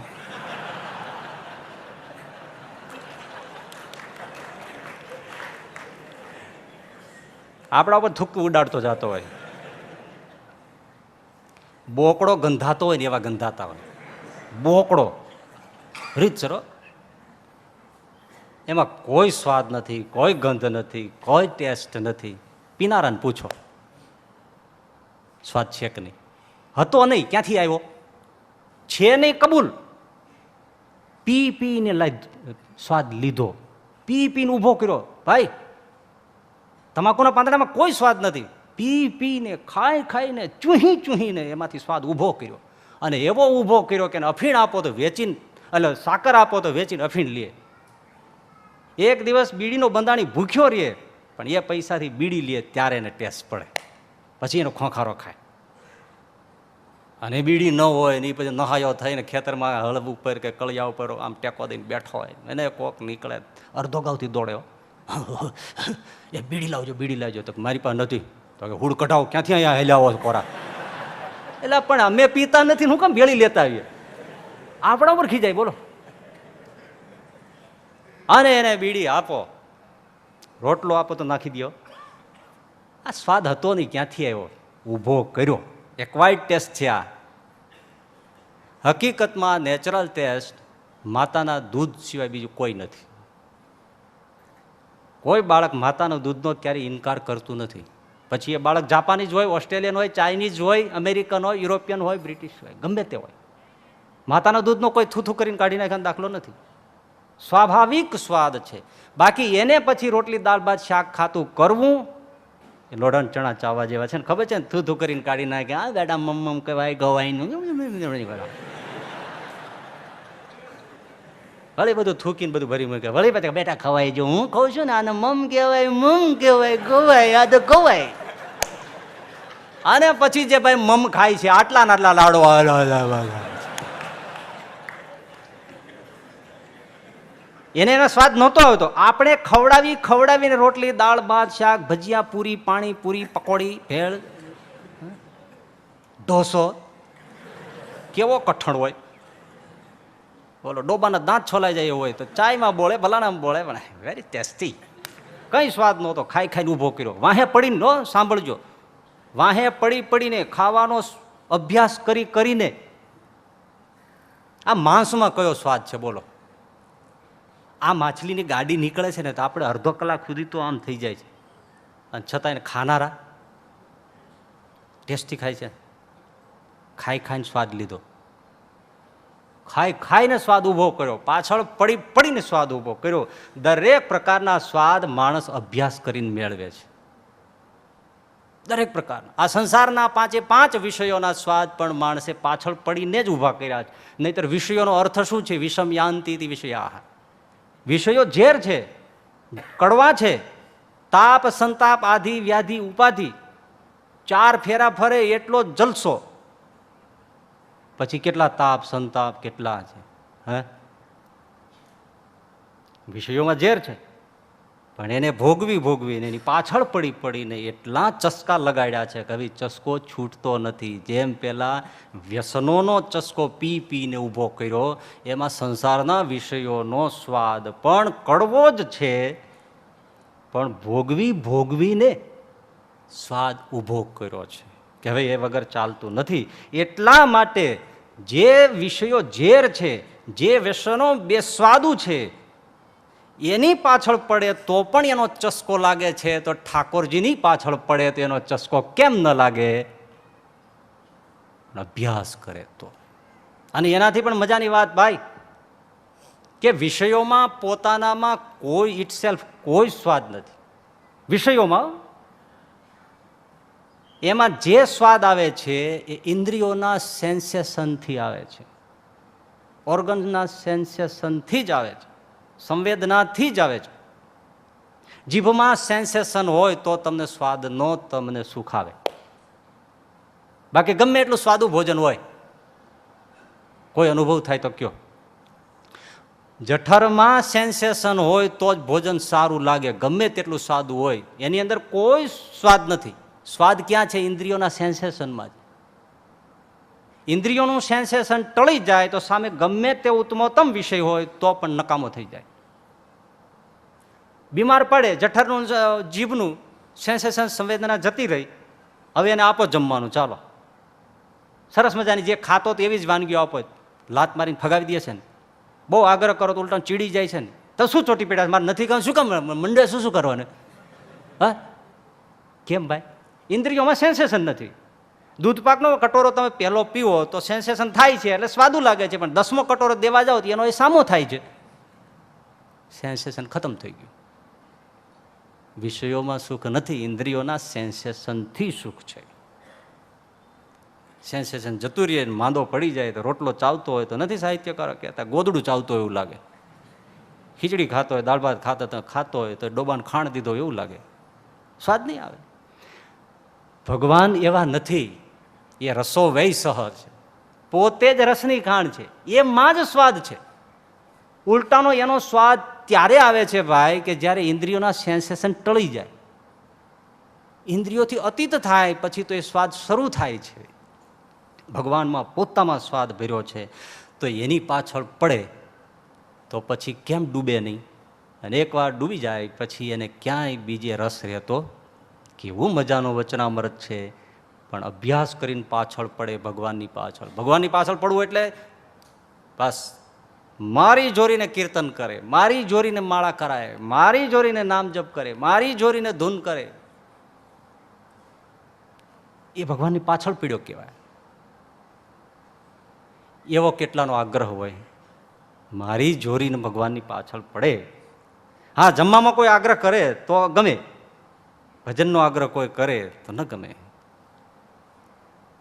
પાછળ પડે, મારી જોરીને આ બધું કથા કીર્તન ધૂન જપ માળા દંડવત પ્રદક્ષિણા કરે, પડે પાછળ ભગવાનની, સ્વાદ આવે. પણ ભાઈ અહીંયા તકલીફ છે. ઘણાને એમ થાય કે કરવું તો છે, માળા કરવી છે, પૂજા કરવી છે, દંડવત કરવા છે, મારી જોરી નહીં કરવી છે, પણ થાય છે એવું કંટાળો આવે છે. હા, શું આવે છે? કંટાળો આવે છે, એટલે નથી થતું. બસ, જો કંટાળો ન આવે તો નથી કરવું એવું નથી. કંટાળો ન આવે તો કરવું જ છે ને. કંટાળો આવે છે, ભલભલાને કંટાળો આવે છે ભાઈ, કંટાળો આવે છે. સાચી વાત એ છે કે કોઈ પણ નવી વસ્તુ શરૂ કરો એટલે પ્રારંભમાં કંટાળો હોય જ. લખી રાખો. કોઈ પણ ક્ષેત્રમાં પ્રગતિ પ્રારંભે કરવી હોય તો પ્રારંભમાં કંટાળો હોય જ. આપણે નાના હતા અને એકડો શીખવા બેઠા હતા ત્યારે કેવો કંટાળો આવતો હતો. સાહેબે કીધેલું કે એકડો ઘૂંટી ઘૂંટીને આટલો જાડો કરો, પણ આપણે એવા ઓટીવાળા હતા, આડું પેન રાખીને આમ કરી દેતા. સાહેબ આવે ત્યાં તો ગઈ ગયો, લ્યો સાહેબ થઈ ગયો. હા, એને આવડે કોઈ દી એકડા? 10માં આવે ને તોય ન આવડે. સાહેબને ખબર ન પડે 10માં કેમ આવી ગયો. મ્યુનિસિપલ સ્કૂલ ભણાવતું જ ન હોય કોઈ, આડા વતરણા રાખીને એકડા ઘૂંટ્યા હોય. પણ સાહેબ બાજુમાં ઊભો હોય અને આમ ઘૂંટાવતો હોય, ઘૂંટો, એવો કંટાળો આવે. સાહેબ જમ જેવો લાગે. ભગવાનને પ્રાર્થના કરતો હોય આનું વહેલું મોત આવે. અને એ રડતો હોય, આંખમાંથી આંસુ પડતા હોય, ઘૂંટેલા એકડા ઉપર પડતા હોય, સ્લેટ પલળતી હોય, હે, પણ છતાં એ કંટાળામાં ઘૂંટ્યા જ કર્યા, એકડા ઘૂંટ્યા જ કર્યા. તો આજે કેવા હિસાબ કિતાબ આવડે છે, કેવા આવડે છે. આપણા તો ઘર વખરીના હિસાબ કિતાબ કરી નાખીએ, પણ પાડોશીના કરી નાખીએ. કેવા હિસાબ આવડે છે.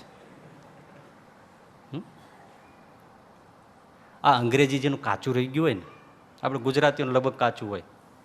એના ઘણા કારણો છે, એના ઉપર કાંઈ આપણે અત્યારે કહેવું નથી.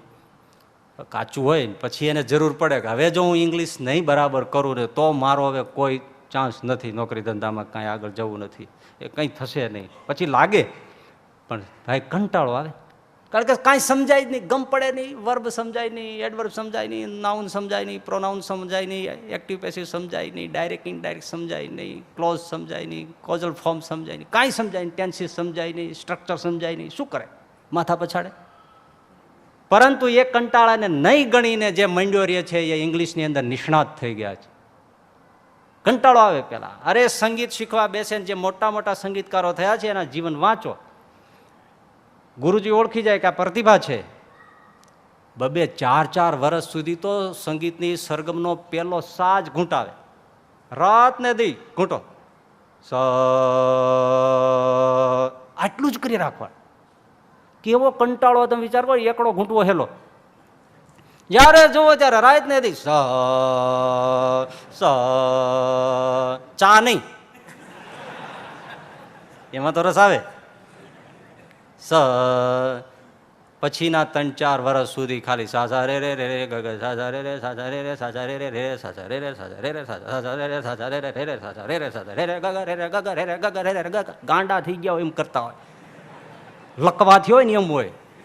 અને કંટાળો જોરદાર આવે. નહીતર ગળું હોય ને સંગીતમાં રુચિ હોય ને તરત એને એમ થાય કે 2-3 ગીતો શીખી લઈએ મળીએ ગાવા. પણ એ બધા સસ્તા કલાકાર થાય, ખભે ખેસ નાખીને ફોટા પડાવીને કેસેટ બાદ પાડી નાખે. એનું બજારમાં કે ડાળીઓ ન ઉપજે. અને આવી રીતે વર્ષો સુધી સરગમ ઘૂંટી ઘૂંટીને પછી ગુરુજી એકાદો રાગ બેસાડાવે અને પછી એના ઉપર માસ્ટરી આવે. ત્યારે ઓમકારનાથ ઠાકુર થાય, ત્યારે જસરાજ પંડિત થાય, ત્યારે ભીમસેન જોશી થાય, ત્યારે બડે ગુલામ અલી ખાન સાહેબ થાય, ત્યારે મન્નાડે થાય, ત્યારે મોહમ્મદ રફી થાય, ત્યારે થાય. હે એ વગર ન થાય. કંટાળો તો આવે પણ એ કંટાળાને પાર કરે.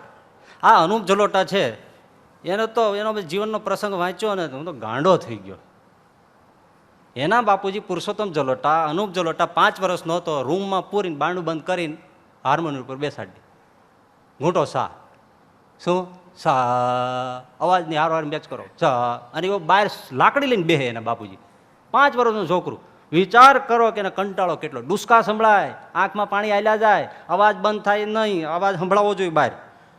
જે ધીમો પડે એટલે લાકડી લઈને આવે, માર પડે માર. નથી ગમતું, નથી ગમતું તો मेरे घर क्यों पैदा हुआ, दूसरे का घर जाना था ना, मैं तो संगीतकार हूं, यहाँ यही करना पड़ेगा, ये नहीं करना था तो दूसरे के पेट जाना था, यहाँ क्यों आया, करो जा. વર્ષો સુધી સા સા સા સા રે રે રે રે ગા ગા ગા ગા કરી કરીને હવે હાથ મૂકે ત્યાં ફોરા છૂટે છે. હે ચદરિયા જીની રે જીની જીની જીની જીની જીની જીની કે રામ નામ રસ ભીની ચદરિયા જીની રે જીની.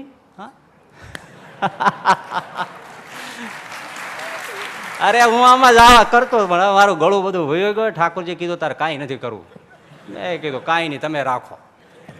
અને ઓછું કરવામાં ઓછી મજા છે. પછી આવતો બસ હવે આટલું ધીમે ધીમે બંધ કરી એટલે નિરાશ. આ દુનિયામાં કાંઈ કરવા જેવું નથી, શાંતિથી બેહવા જેવું જ છે. એમ આપણને ખબર પડી ગઈ છે કાંઈ કરવા જેવું જ નથી.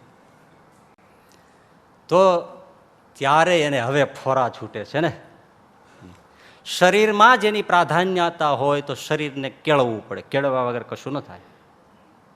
મનની પ્રાધાન્યતા હોય એ કર્મમાં મનને કેળવવું પડે. શરીર અને મન બંનેનું પ્રાધાન્ય હોય તો બંનેને કેળવવા પડે. કેળવવો એટલે એ ક્રિયા સહજ થાય, અને સહજ થાય એટલે કંટાળો વયો જાય. સમજાય છે? સહજ થાય એટલે કંટાળો જતો રહે. પણ પહેલાં કેળવવું પડે. બેસવાનું કેળવણી નથી ને, તો મનને કેળવો. અને કેળવવાથી શું ન થાય. હવે વિદેશ હતા તો એક મેગેઝિન હાથમાં આવ્યું, તાજુબ થઈ ગયો અમેરિકામાં. એમાં શું હતું, તાજો બનેલો પ્રસંગ છે, એને પ્રિન્ટ થયેલો મેગેઝિનમાં.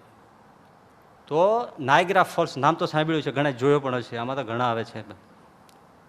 કેટલો પટ સ્વામી, કેટલો ખોખુંબર ઊંડો, ભયંકર નાયગ્રા ફોલ્સ પડે. પ્રપાત પાણીનો કેટલા મીટરથી ગર્જના કરતો હોય. મોટી મોટી સ્ટીમરો આમથી આવે, પાસે જવા પ્રયાસ કરે તો અમુક અંતર પછી આમ સ્ટીમરોને ધકેલી દે. બચે કોઈ એમાં? તો એ નાયગ્રા ફોલ્સના 2 છેડે લોખંડનું મજબૂત દોરડું બાંધીને એક જણો એક સિંગલ દોરડા ઉપર ચાલવાનો પ્રયોગ કરતો હતો. આ પારથી પહેલે પાર નીકળી ગયો. સાહેબ એને કેટલું કેળવું છે. બરાબર છે ને? એમાં રે હાજો. અરે એનાથી તાજુબીત ઈ છે, એ પ્રસંગને જોઈને એ એકલો નહોતો ચાલતો. શું માણસોને પાગલ પણ થાય છે. ગધેડું બાંધ્યું હતું પીઠ ઉપર ભાઈ, ગધેડું. ગધેડાને આંખે પાટા બાંધી, કારણ એને ચક્કર ચડે ને પડે તો મેં બધું નિરીક્ષણ કર્યું. તો ગધેડાને આંખે પાટા બાંધી દીધેલા અને ગધેડાને મોઢું અહીંયા નાખેલું, એના ટાંટિયા, આખું ગધેડું પીઠ ઉપર બાંધેલું અને ગધેડા સહિત એ માણસ નાયગ્રા ફોલ્સને આ પારથી પોલે પાર કરતો હતો. તાલિયા બજાવો કે કેળવણી કેટલી કરીએ છીએ. હા, હજી એનાથી એક વાત કહું, કેળવવાથી શું થાય છે. વાહે પડવું પડે, વાહે પડવું પડે. રઘુવીરજી મહારાજ પાસે બાપ દીકરો આવ્યા, બેયના હાથમાં બંદૂક. રઘુજી મહારાજ કે સત્સંગી? હા બાપજી સત્સંગી છે, ગભરાશો નહીં. જોકે ત્યારે કંઈ ગભરાવા જેવું હતું જ નહીં. અજાણે વળી આવે કોઈ આવું લઈને તો વળી થાય. બેસો બાપજી, એ થોડા સંતો બધાને બોલાવો ને અમારે એક પ્રયોગ દેખાડવો છે. રઘુજી મહારાજ કે શું છે? ફાયરિંગનો પ્રયોગ છે બાપજી, પણ તમને જોયા જેવો છે. બાપ દીકરો છે પણ જો અદબનું ફાયરિંગ અમે કરીએ તો કે એમાં શું જોવાનો, કોઈ એવો શોભાયાત્રા નીકળે ત્યારે કરજો. તો કે ના, અમારી કળા છે એ અમારે તમને બતાવી છે. સંતોને ભેળા કર્યા, ચોકમાં બેઠાડ્યા, ખુરશી નાખી અને સામે બાપ અને દીકરો આવ્યા, ભરી ગોળી કાઢતી. શું? આ છેડે બાપ ઉભો રહ્યો, આ છેડે છોકરો ઉભો રહ્યો. બે જણાએ સામ સામી બંદૂક તાકી. આચાર્ય મહારાજ કે હા હા, આ તમે શું કરો? તો કે બાપજી જરાય ગભરાશો નહીં, આ અમારી કળા છે. અમે બે જણા બંદૂક ફોડીશું અને બેયની કાર્ટીસ વચ્ચે ભેળી થઈને ટક દઈને પડી જાય. તમે વિચાર કરો કે એને શું કર્યું છે ને ક્યારે ઈશારો કરતા હશે. એક સેકન્ડ વહેલો મોડો થાય તો બાપ ન હોય, દીકરો ન હોય, બેય ન હોય તો એ એટલામાં ક્યારે એકાગ્ર સાધતા હશે ને ક્યારે શ્વાસ રોકી દેતા હશે, ક્યારે એને દેખાયું હશે ને એક સાથે સેજે વહેલી મોડી થઈ સાંભળીને રૂવાડા બેઠા થઈ જાય છે. બધાય સાધુ આમ તૈયાર થઈ ગયા, માળા હજડ બમ. એ કે આનું હરખું થઈ જાય સામે ભગવાન હારું, બાકી અહીંયા લાશ પડશે થાય ને. પણ માળા એ બે સામે રહ્યા ને ક્યારે શું ઈશારો કરો અને ટ્રિગર દબાઈને તરીંગ કાટી ટક દઈને હેઠે. આચાર્ય મારા દોડીને બાપ દીકરાને ભેટી પડ્યા કે વાહ વાહ વાહ, તમે તો મૂર્તિ સાધવાનો મને કિમિયો બતાવ્યો કે આવી સાધના કરે. કેળવવાથી શું થાય?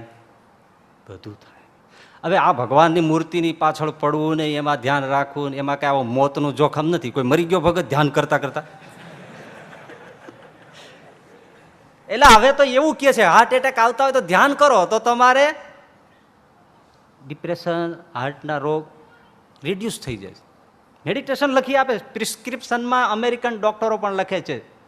પહેલું નોટ એ અમારે દવા પછી લખે મેડિટેશન, ડુ મેડિટેશન. મેડિટેશન કરો. મરી ગયા દાખલા નથી. અરે આ બીડી સિગરેટના ઠૂંઠા પીએ છે એમાં શરૂઆતમાં કેવો કંટાળો હોય, તમે ટેસ્ટ માર્યો છે? આજે ઘેરે જોઈ જોજો. એ જ્યારે બીડીની પહેલી સટ મારે ને નાકમાં ને આંખમાંથી કાનમાંથી ધુમાડા નીકળી જાય અને ઉધરસ ચડી જાય ને પાણીની દારોડા થઈ જાય, ડુમકા નીકળે. હા, તમે કાં ખોખા કહો મારી હારે, ધુમાડા નીકળી જાય પેલી સટ મારે ને. હા તો એ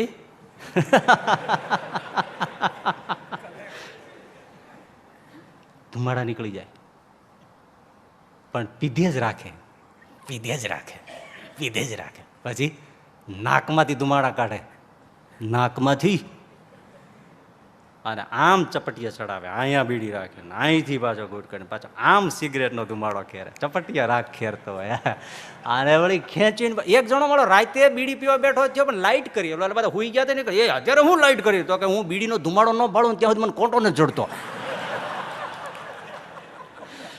આમ ઘૂંટ મારીને પાછો ફૂ જવા દે ને.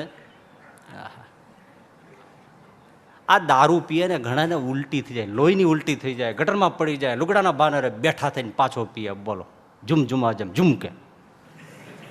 બે જણા ઝાડવે ચડ્યા ને ઝાડવે ડાળ્યો જાળી હિસકવા મળ્યા, એમાં એક જણો ભપ દઈને પીડ્યો, પડતા પડતા એટલે કે એલા હવે તો પાકી ગયો. ઝાડવા ફળ પડે ને કેરી ને એવું પડે એટલે એની વાળી સેન્સ જુદી આવે પીધા પછી. એટલે હવે તો કે પાકી ગયો, ઓલો લટકતો લટકતો કે હું હમણાં પાકી જવાનો.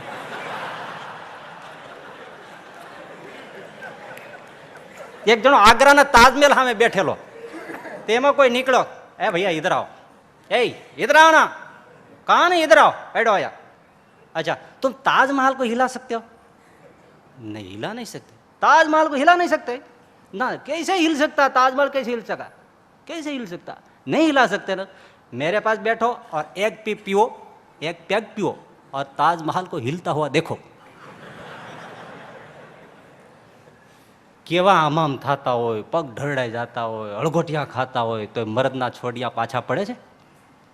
ભગવાનનું ધ્યાન ભજન કીર્તન કરવામાં આમાં કોઈ નમે ભક્ત પ્રણશ્યતિ, વિનાશ નથી, રોગ નથી, દર્દ નથી, નુકસાન નથી, ખોટ નથી, હે પાછળ પડે પછી ફોરા છૂટે.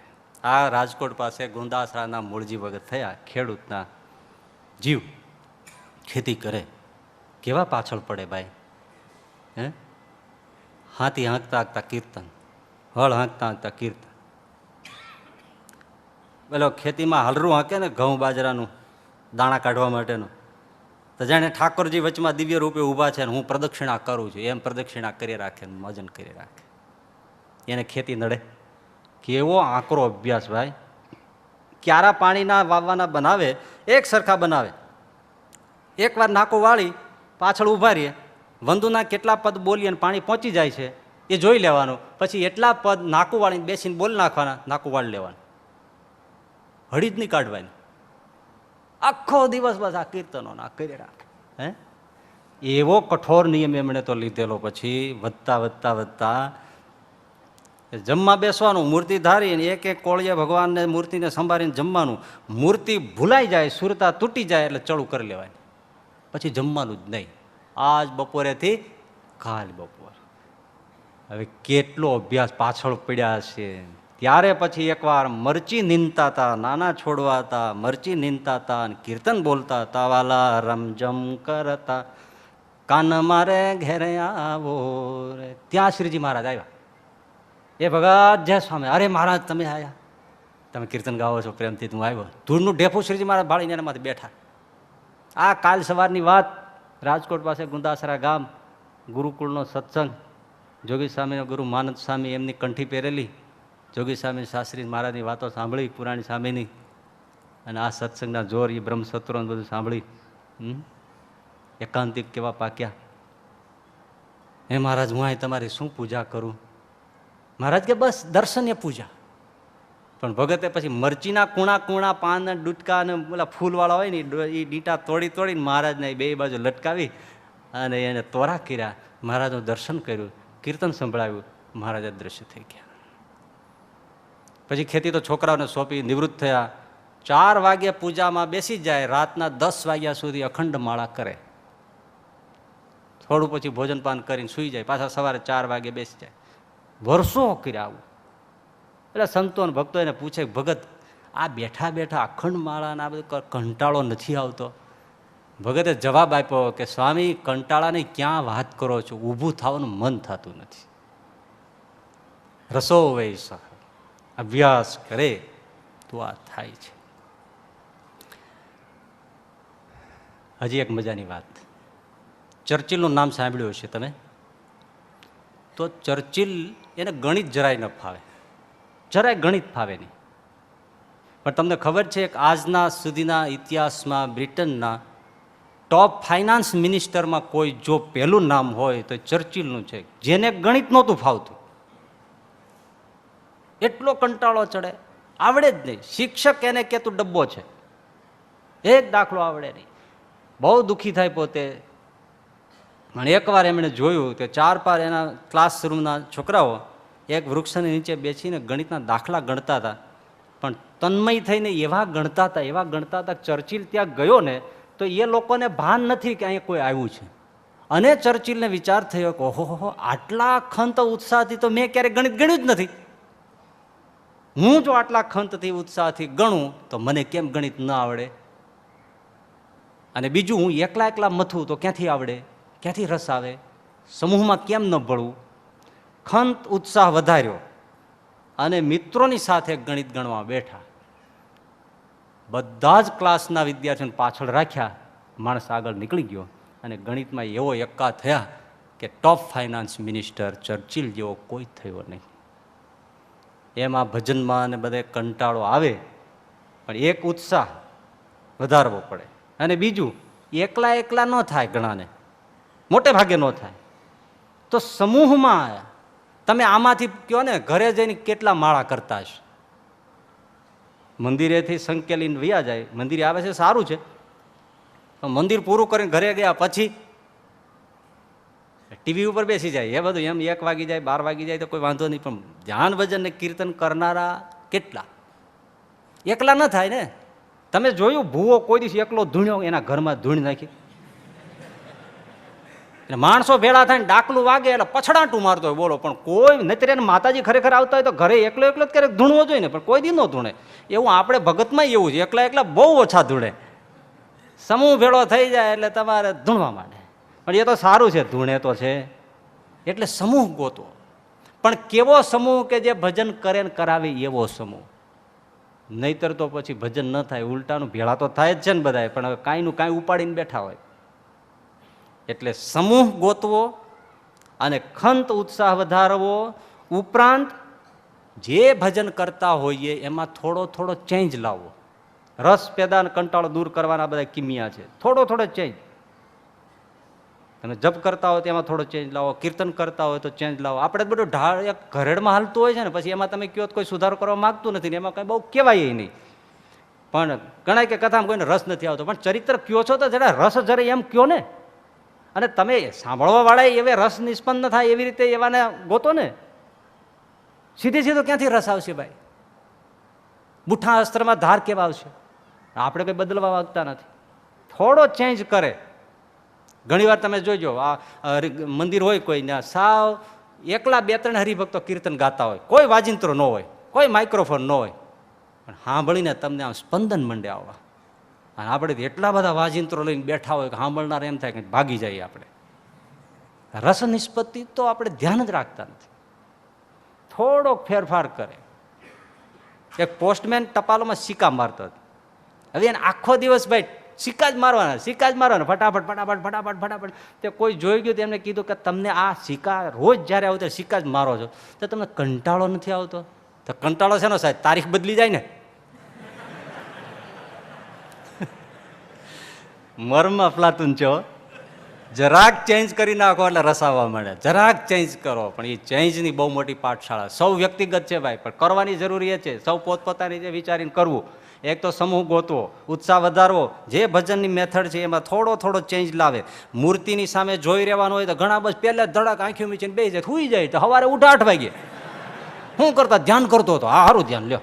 મને એક જણો કે હું તો આખો દી માળા ફેરવું, આખો દી માળા ફેરવું. મેં કીધું તમે નોકરી નથી કરતા? મેં કરું છું ને. તો આખો દી તમે કેવી રીતે માળા ફેરવો? તો ગળામાં નાખું, હારે ફરે. આવાને તે કેમ પહોંચવું હોય?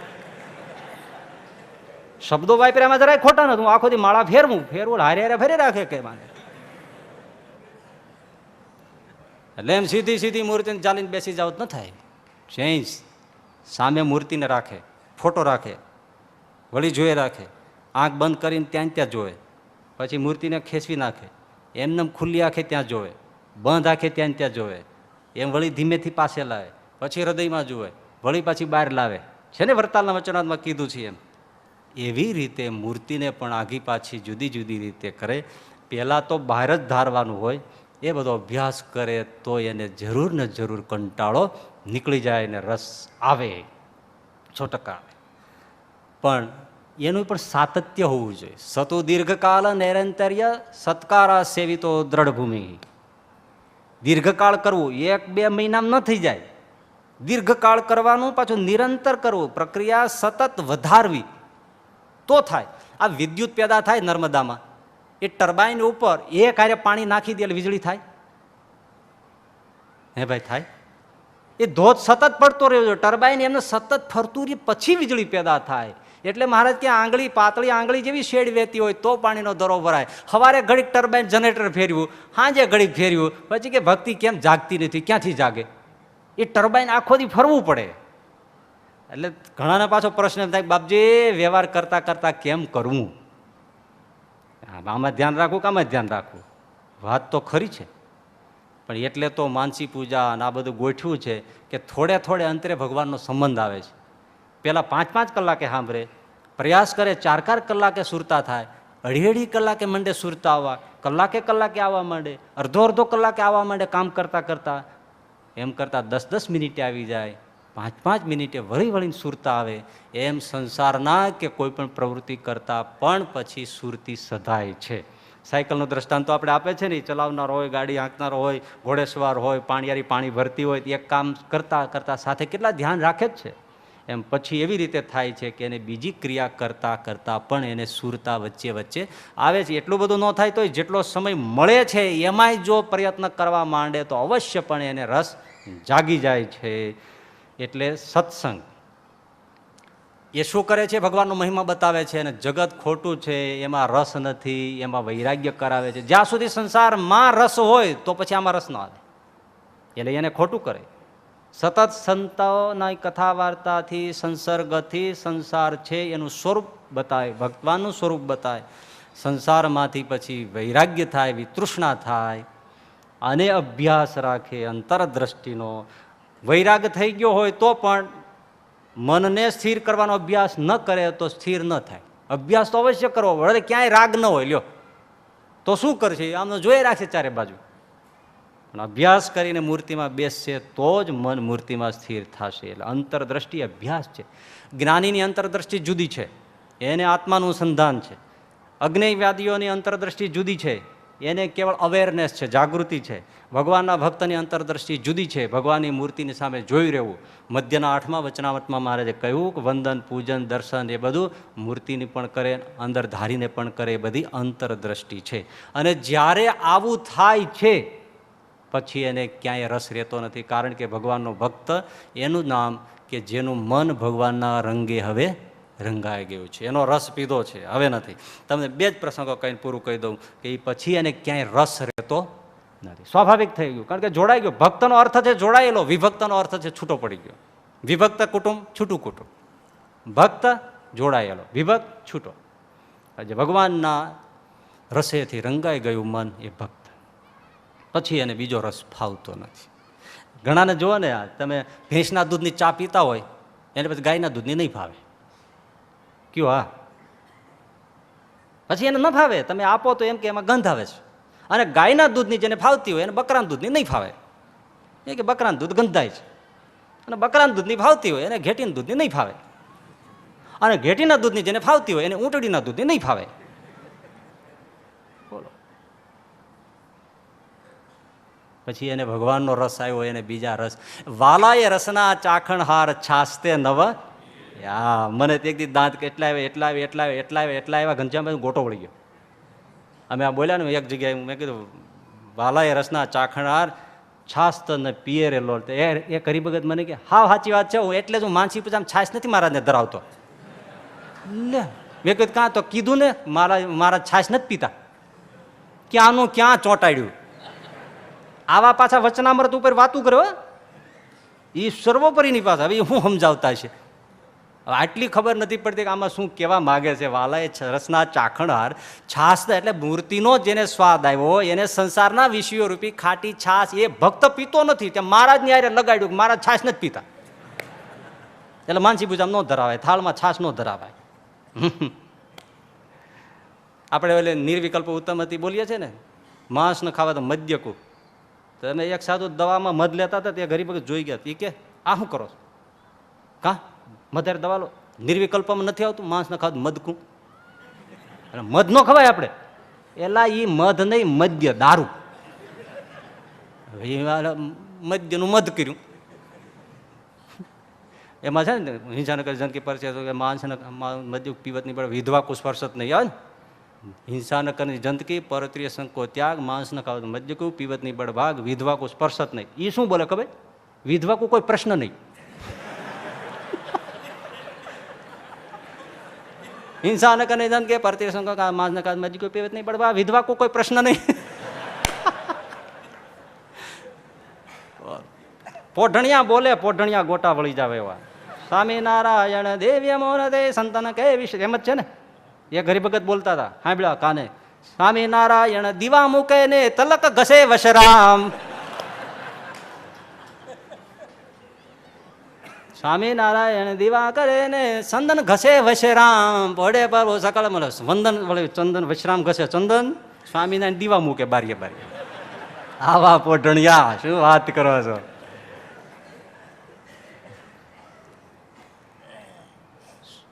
એ રસ આવે પછી બીજો રસ ભાવે નહીં. એક ચાનો બીજી ભાવતી હોય દૂધની તો ક્યાંથી ભાવે. સુરદાસજી અંધ હતા ખબર છે. હા, ભજન કીર્તન કરી નીકળ્યા છે ને એમાં સુરદાસજી એક કૂવામાં પડી ગયા. આવે કોણ? જેનો આશ્રય જ આવે ને. રાધા ને કૃષ્ણ આવ્યા, કૂવામાં ઉતર્યા, સુરદાસજીને બહાર કાઢ્યા.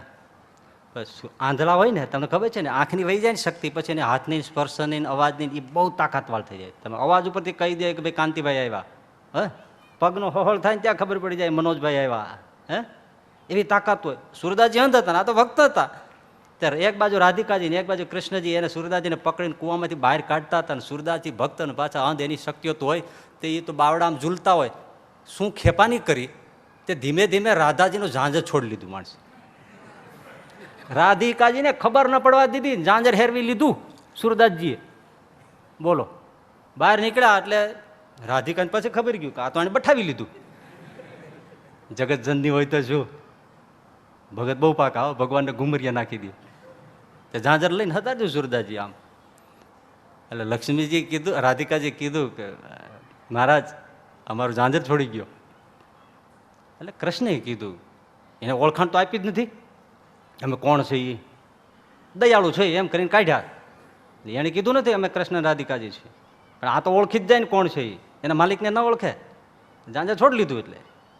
એટલે કૃષ્ણએ કીધું કે સુરદાસજી અમે તમને બહાર કાઢ્યા, આ કર્યું, સેવા કરી, પણ અમારા ઘરવાળાનું ઝાંઝર છોડી લીધું છે, ઝાંઝર તો આપી દો. કોનું? અહીં ઘણા બૈરા આવતા હોય, કોનું ઝાંઝર છે મને શું ખબર પડે? તમે કહો દઈ દો, પછી એનું હોય ન હોય મને શું ખબર પડે? પણ એક અહીંયા ઊભા છે એનો મને એમાં કાંઈ ખબર ન પડે. જેનું છે એનું પાછું આપી દઉં તો ખાતરી મને દેખતો કરો તો ખબર પડે. તો હું જોઈને કહું કે ભાઈ એનું છે પછી આપી દઉં. બોલો ભગત કેવા. ભગવાને આમ આખા હાથ ડાળ્યો સુરદાસજીને દીવા. બસ મહારાજ મારે તમારા દર્શન કરવા હતા.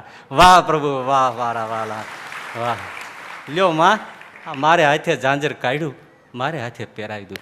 ધન્ય થયો પ્રભુ, ધન્ય થયો. ભગવાન રાજી બહુ છે. સુરદાસજી માગો માગો આજે આવ્યા છે, તમે ઝાંઝર લઈ લીધું ને પાછું આપ્યું તો ભેટ રૂપિયા કાંઈક માગો. આપવું પડે ને આવી રીતે ઇનામમાં. કેવી કથા મજાની છે સાહેબ, આંખમાં આંસુ આવી જાય. ઓહો, સુરદાસજીને ભગવાન કહે છે માગો. સુરદાસજી આજે રાજી થઈ ગયો. તમે ઝાંઝર એકવાર લઈ લીધું, એકવાર કોઈ લે પાછું દે નહીં. અને આ તો રાજરાણી રાધિકાનું ઝાંઝર કોણ પાછું આપે, છતાંય તમે આપી દીધું. ન આપ્યું હોત તો હું કાંઈ થોડો માગીને આંચકી શકવાનો હતો. હું રાજી થયો છે, એના બદલામાં માગો. સુરદાસજી કે મહારાજ આપશો? અરે આપું. તો કે ના, વચન આપો. અરે વચન અમે બોલીએ ફરીએ તો તમારો ભરોસો નહીં, તમે કોઈ દિવસ પાડ્યું છે કોઈ જગ્યાએ? અને વાત એ સાચી. એટલે ભગવાન ચૂપ થઈ ગયા, કારણ કે એ વચન આપે ને પાછો તોડી નાખે. સુરદાસજી કે હું ન માનું, તમે કયો વચન નહીં તોડું. અરે સુરદાસજી હાથ ઉપર હાથ મૂકીને તાલી મારી. જાઓ, મેં ઘણી જગ્યાએ વચન તોડ્યા છે, પણ તમારી આગળ પ્રતિજ્ઞા કરું, તમે માગો તે આપીશ, વચન નહીં તોડું. નહીં તોડો ને મહારાજ, મારી કસમ? તો કે હા. માગું? હા.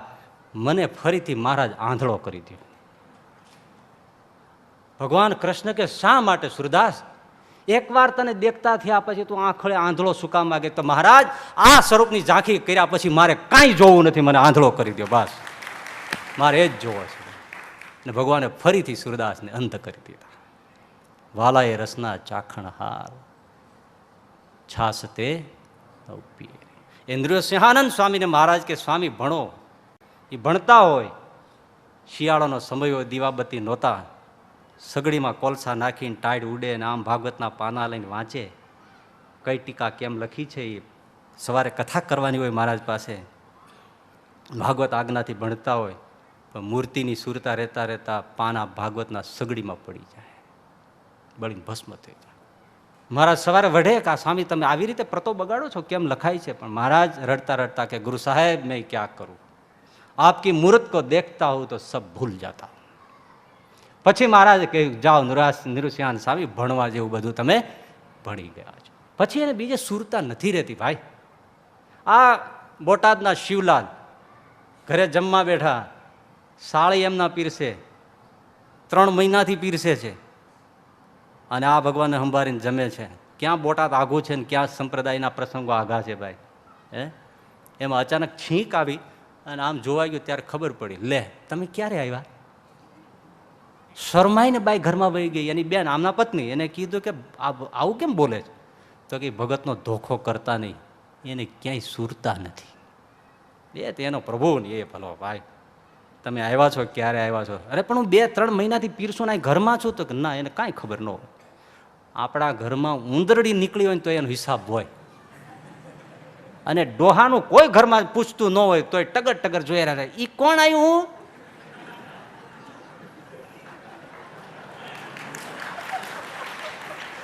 શેઠ બહાર નીકળી જાય ત્યાં સુધી એનો વલવલાટ ચાલુ જ હોય. આવે ને જાય, કાળો કકડા સા મૂકે, મોસંબી મૂકે, આ મૂકે, અમને કઈ પૂછે પણ તું મરીને સાનું મનો ટણપા, તને કોઈ પૂછતું નથી તો સારું કહેવાય ને. અને આને કોઈ સુરતા નથી. આ ઘરમાં, આ ગ્રહસ્થોમાં 2 પ્રકારના ભાભા હોય છે. એક ભાભા એવા હોય, કેટલા દીકરા? મહેરબાની 4, 5, 6 ભગવાનની છે, 4 દીકરા. કેમ છે? હે ભગવાનની દયા છે, 4 છોકરાએ કામ સંભાળી લીધા છે, આપણે કઈ પૂછવા જેવું રાખ્યું નથી. એની મેળે બધું કરે, આપણે હવાનું ભજન કરીએ, આપણે એને કહી દીધું તમારો તમે વ્યવહાર સંભાળો, આપણે કોઈ જાતની માથાકૂટ નહીં, આપણે કઈ પૂછવા પણ રાખ્યું જ નથી. સુખી છે, માળા કરે. બીજા ડોહા કેવા હોય ખબર? કેટલા દીકરા? 4 દીકરા. કેમ છે? કોઈ પૂછતું નથી. હવે કોઈ પૂછતું નથી તો તને શું પૂછે? તું શીખ ખાવા જશો ત્યાં સોગઠા નીકળી જાય છે. તને પૂછે હું? સોયણીની નાડી અહીંયા બાંધવાને બદલે પેશાબ કરીને અહીંયા બાંધસ, અને તોય પાછો કે મને પૂછતું નથી. અને આને એમના સાળી આવે તોય ધ્યાન રહેતું નથી. એટલે અભ્યાસ કરે અને સત્સંગ કરે, ભગવાનનો મહિમા જાણે, અને સંસારમાં કોઈ સાર નથી એ સંત થકી સાંભળીને જ્ઞાન પ્રાપ્ત કરે, અને ભગવાનની મૂર્તિમાં અંતરદ્રષ્ટિ રાખવાનું. એટલે કીર્તન ભજન મારી જોરીને કંટાળાને પાર કરીને માંડ્યો રહે. ત્યાર પછી એમાંથી જે રસ પેદા થાય છે એ રસ એને સુખાનુભૂતિ કરાવે છે, એ રસ એને પ્રેમાનુભૂતિ કરાવે છે, અને પછી એ રસ પીધા પછી એને બીજો રસ પીવાની કોઈ તમન્ના રહેતી નથી. આવું સરસ મજાનું ભક્ત થવાનું વચનામૃત છે. શ્રીહરિ મને તમને સૌને એવી સૂઝ બૂળ અને શક્તિ આપે એવી પ્રાર્થના સાથે વિરમું છું. સહજાનંદ સ્વામી મહારાજ.